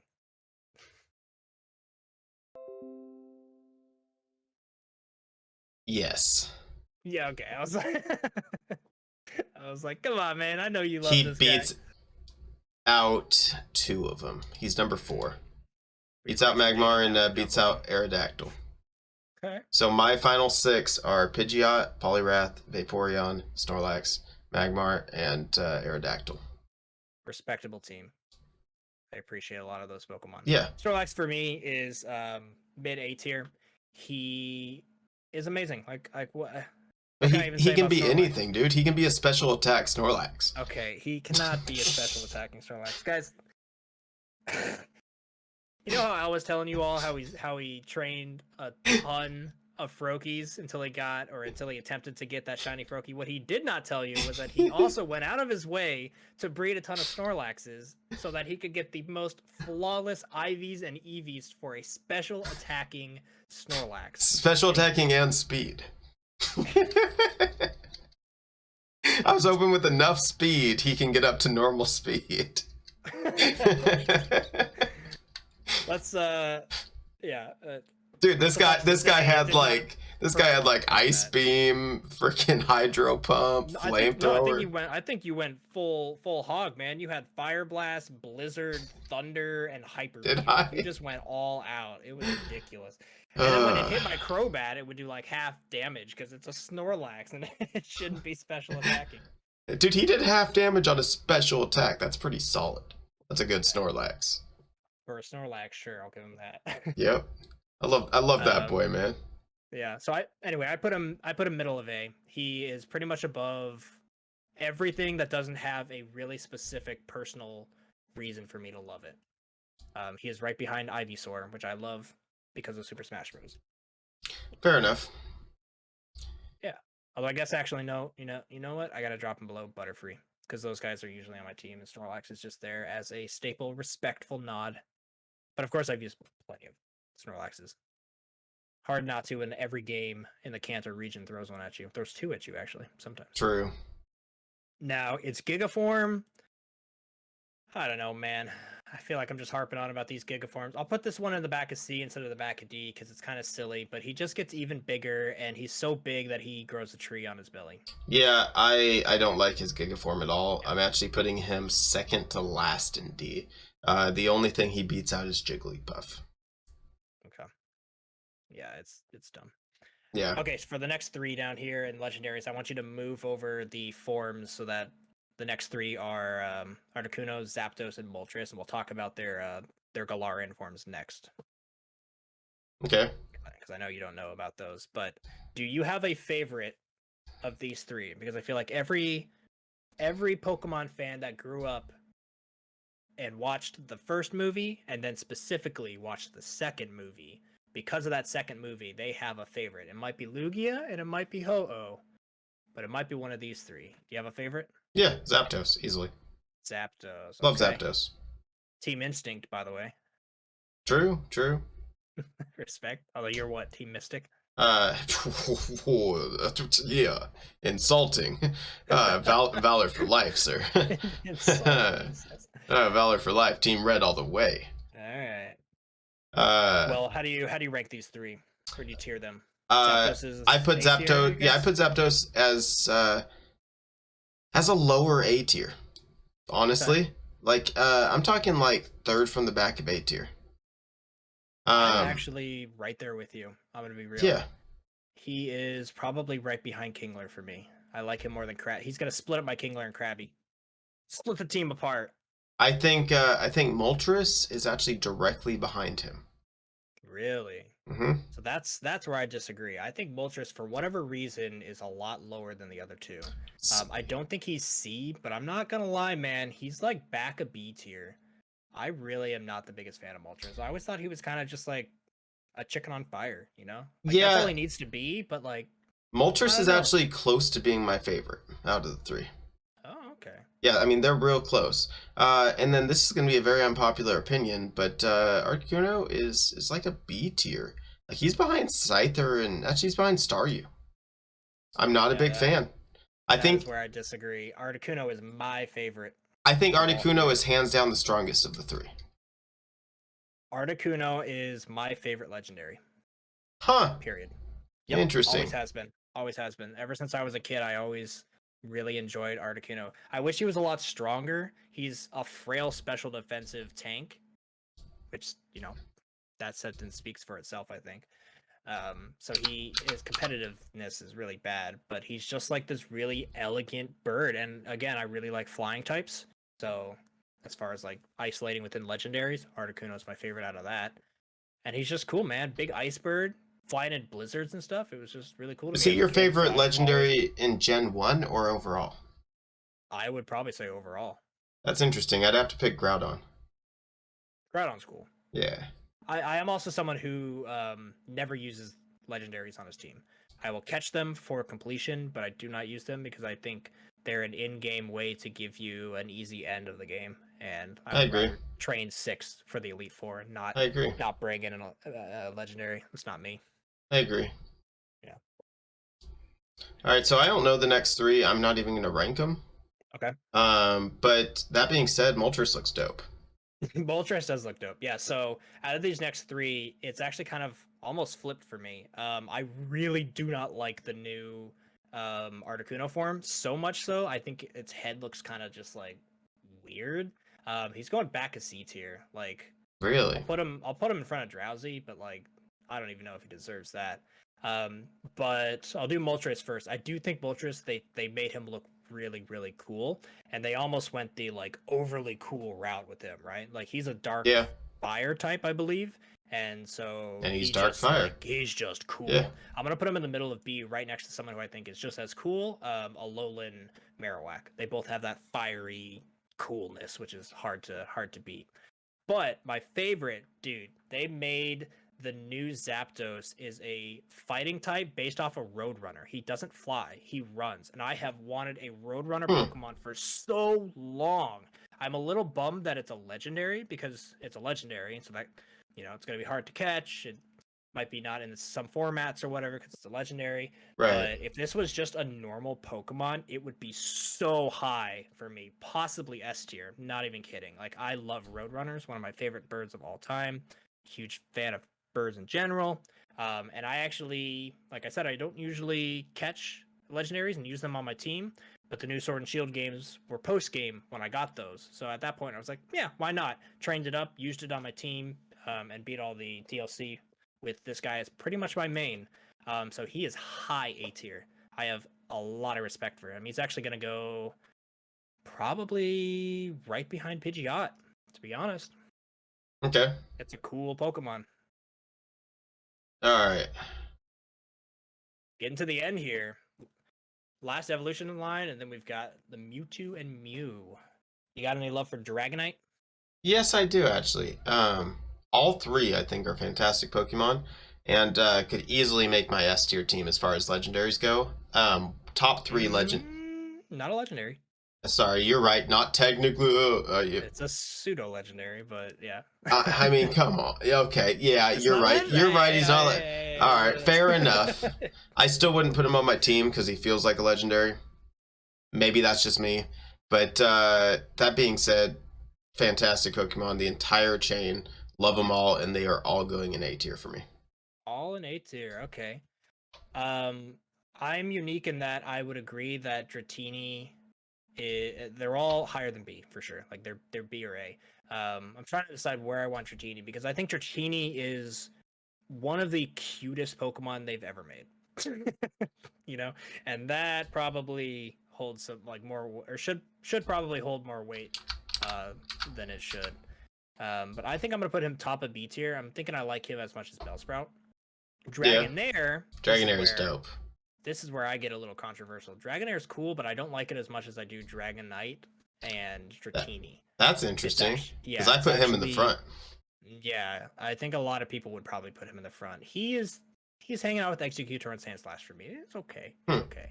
And Dragonite, I've had a roller coaster of emotions with as far as like how much I like him. I like him, then I don't like him. I like him, then I don't like him. I think his wings need to be bigger. But I respect that he's kind of that funny, big chubby dragon with small wings, So like that's what they're going for. He reminds me of like what's that show on PBS growing up? Dragon Tales. He reminds me of the big fat one that had tiny wings. Right. Anyway, he's gonna go at back of A tier. I really like him, but he just barely squeaks out of the B tier. Fair enough. Yeah. All right, we have come to Mewtwo. Good old Mewtwo. Do we start with Mew or Mewtwo? I know this is the order, but Mew, technically, or Mewtwo. Mewtwo's technically Mewtwo is 150 and Mew's 151. I don't know how that happened in the Pokemon, but it did. Yeah, that's kind of odd. The clone comes first somehow. All right, Mewtwo.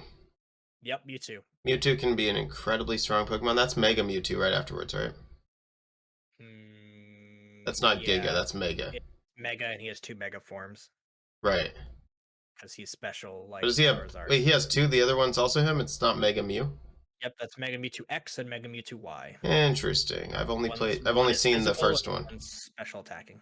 So I actually will stick Mewtwo up in the top of B, number 2 in B tier. I think he's a good Pokemon. I don't really like him as much as other people. I am actually, probably to the shock of a lot of people, going to agree with you. I think he is top B tier, but I've never had a whole lot of sentimental love for him.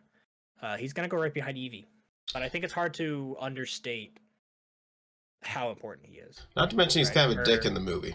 Opposite. It's hard to overstate how important he is. Yes. Yeah, he's very much a dick in the movie, but that movie's fantastic. And he does have that really cool quote, just like Meowth that we talked about. Sure. They both have their awesome quote. And Mewtwo says, I think I know this one for verbatim. He says, "I see now that is not the what is not what are you given out of life, but what you do with it that's important," or something like that.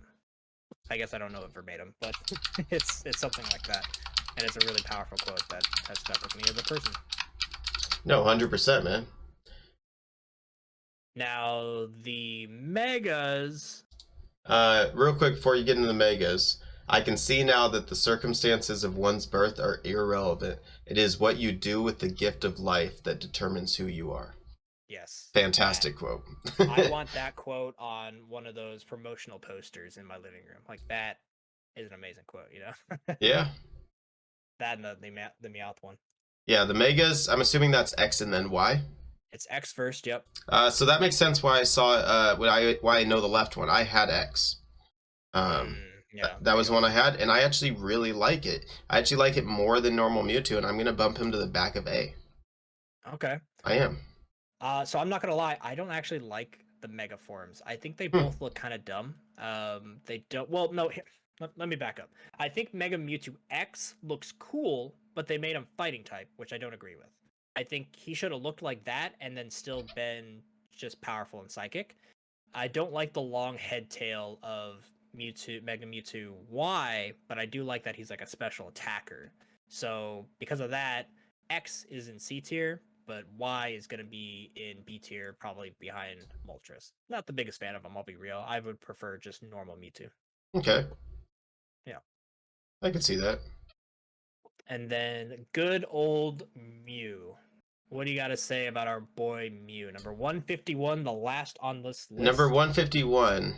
Number 151. To the upset of Mewtwo. Actually bumps Mewtwo down to number 3 on the B tier list. Ooh, He will be number 2, directly behind Pidgey. Okay. I have my Mew a little bit higher, and it's mainly because of Pokemon Snap. The very ending of Pokemon Snap when I was a kid. And you know, when you're a kid, you don't really finish many games, right? It's very hard. Yeah, to, but like, you finished that one. Credits. But you finished Pokemon Snap, and I felt really good catching him. Also, Mew was like, well, spoilers, man. You know, yeah, spoilers for this old movie. Mew was like, you know, totally kind of a mystery for a long time in the anime, and then the movie came out, and then all of us as kids got like, you know, like Aztec looking Mew cards. Yeah. And, Mewtwo was like formed from the most powerful Pokemon, so you're like, wow, if Mewtwo's that powerful, what's Mew like? And then, you know, Mew shows up and he's fighting Mewtwo or whatever. I always preferred Mew over Mewtwo. Me too. Just because of what Mew is. Mew is also, if you take a step back and look at like the theory of Pokemon lore, Mew's supposed to be the ancestor of all Pokemon. So it's like the first Pokemon, and all the other Pokemon come from his DNA, which is why you see Ditto, a failed clone of Mew, also have transform and be pink like Mew. So yeah, all things considered, Mew gets very high on my list, and I'm actually kind of surprised I'm ranking him this high, but as I talk about it, I'm realizing how much I do love Mew. I'm going to put him just behind Charmander, but in front of Ivysaur. Putting up my starters up here. Okay. But yeah, he's a great Pokemon, man. It's Mew. Gotta love Mew. Yeah, fair enough. Yeah. I do have one more. One more. Yeah, so this is a Gen 1 video, and this has no place being here. But it's gonna be here anyway. But I gotta grab the letter A, because I'm a huge fan of the letter A. Oh, and I'm sticking it at the front of A tier. Alright, I'll grab J. Come here, J. Yeah, J can be at the front of my A tier. I'm okay with that. Hell yeah. Alright. Well, guys, there you have it. Now, if you want to slowly scroll down our tiers here, kind of show them the full thing. I want to thank you all for listening and watching, because I know this has been a long one. It's been a gauntlet, but I hope you guys enjoyed some of the banter, some of us reliving our nostalgia, talking about the childhood, right, and what we love and what we don't love. And yeah, I hope you guys had fun. Did you have fun, Al? I had a blast, and let me just throw a challenge out to you. I know that my gaming channel isn't something I've been focusing on all too much the last couple of years. I've been focusing on my other channel, but I'm getting back into my gaming channel, and I'm sure it'll take off soon. That being said, your channel is killing it, Jacob. So I have a question for all the people that are going to watch on your channel specifically. I love playing games with Jacob. Personally, I think that we have amazing banter. I've been able to sit in a car for 45 days with this man, and we didn't really argue. We had a good Wasn't time. straight. We went to hotels in between. True. We stopped. But anyway, what do you guys want us to do together? I think it would be a lot of fun to do some more collaboration type things. What do you have for ideas for that? Because I enjoy it. Yeah, I think a first thing that we can ask you, if you guys would like to see Gen 2, maybe Gen 3, or some other type of tier list ideas. Yeah. It could be something silly that you want to see us banter about, like best breakfast foods, right? Best Taco Bell food. Oh man. Mexican pizza, hands down. That one would get heated. Best Taco Bell food. Ooh, I'm ready. But yeah, guys, let us know some things you want to see from us, and we can kind of schedule them and get them out for you guys, because I hope you guys enjoy watching them, because they're definitely fun. Yeah. Well, last but not least, Al, you want to tell the people your final 6? Give them a rundown. Yeah. One last time. Speak your heart out about your team. In reverse order. Okay. Aerodactyl. Fantastic Pokemon. Beautiful. Love him. Can't stress that enough. If I don't have a water type, I'm gonna have something that can fly. I just enjoy it. I really do. Magmar. A lot of hate towards him. A lot of people don't really like him. I think he's fantastic. Guess what? It's got boobs on his head, man. Nah, dude, that's his brain. It just can't hold in. He's so smart. He's got 2 really powerful brains. Yeah, dude. Two lobes. Snorlax, because my boy Special Attack Snorlax has to be up there. Vaporeon. I mean, come on. Easily the best evolution, whether Jacob agrees or not. We all know why he likes it. Because he's water? No, don't worry about it. Alright. I feel like there's a meme thing that I don't know. Oh, there's a meme thing. That's anyway, keep going. God damn it. Now I gotta go find it. If you know, you know. Poliwrath, just because honestly he's one of my favorite water types ever. And Gyarados almost made the list, but then I gotta finish it off with my boy Pidgeot.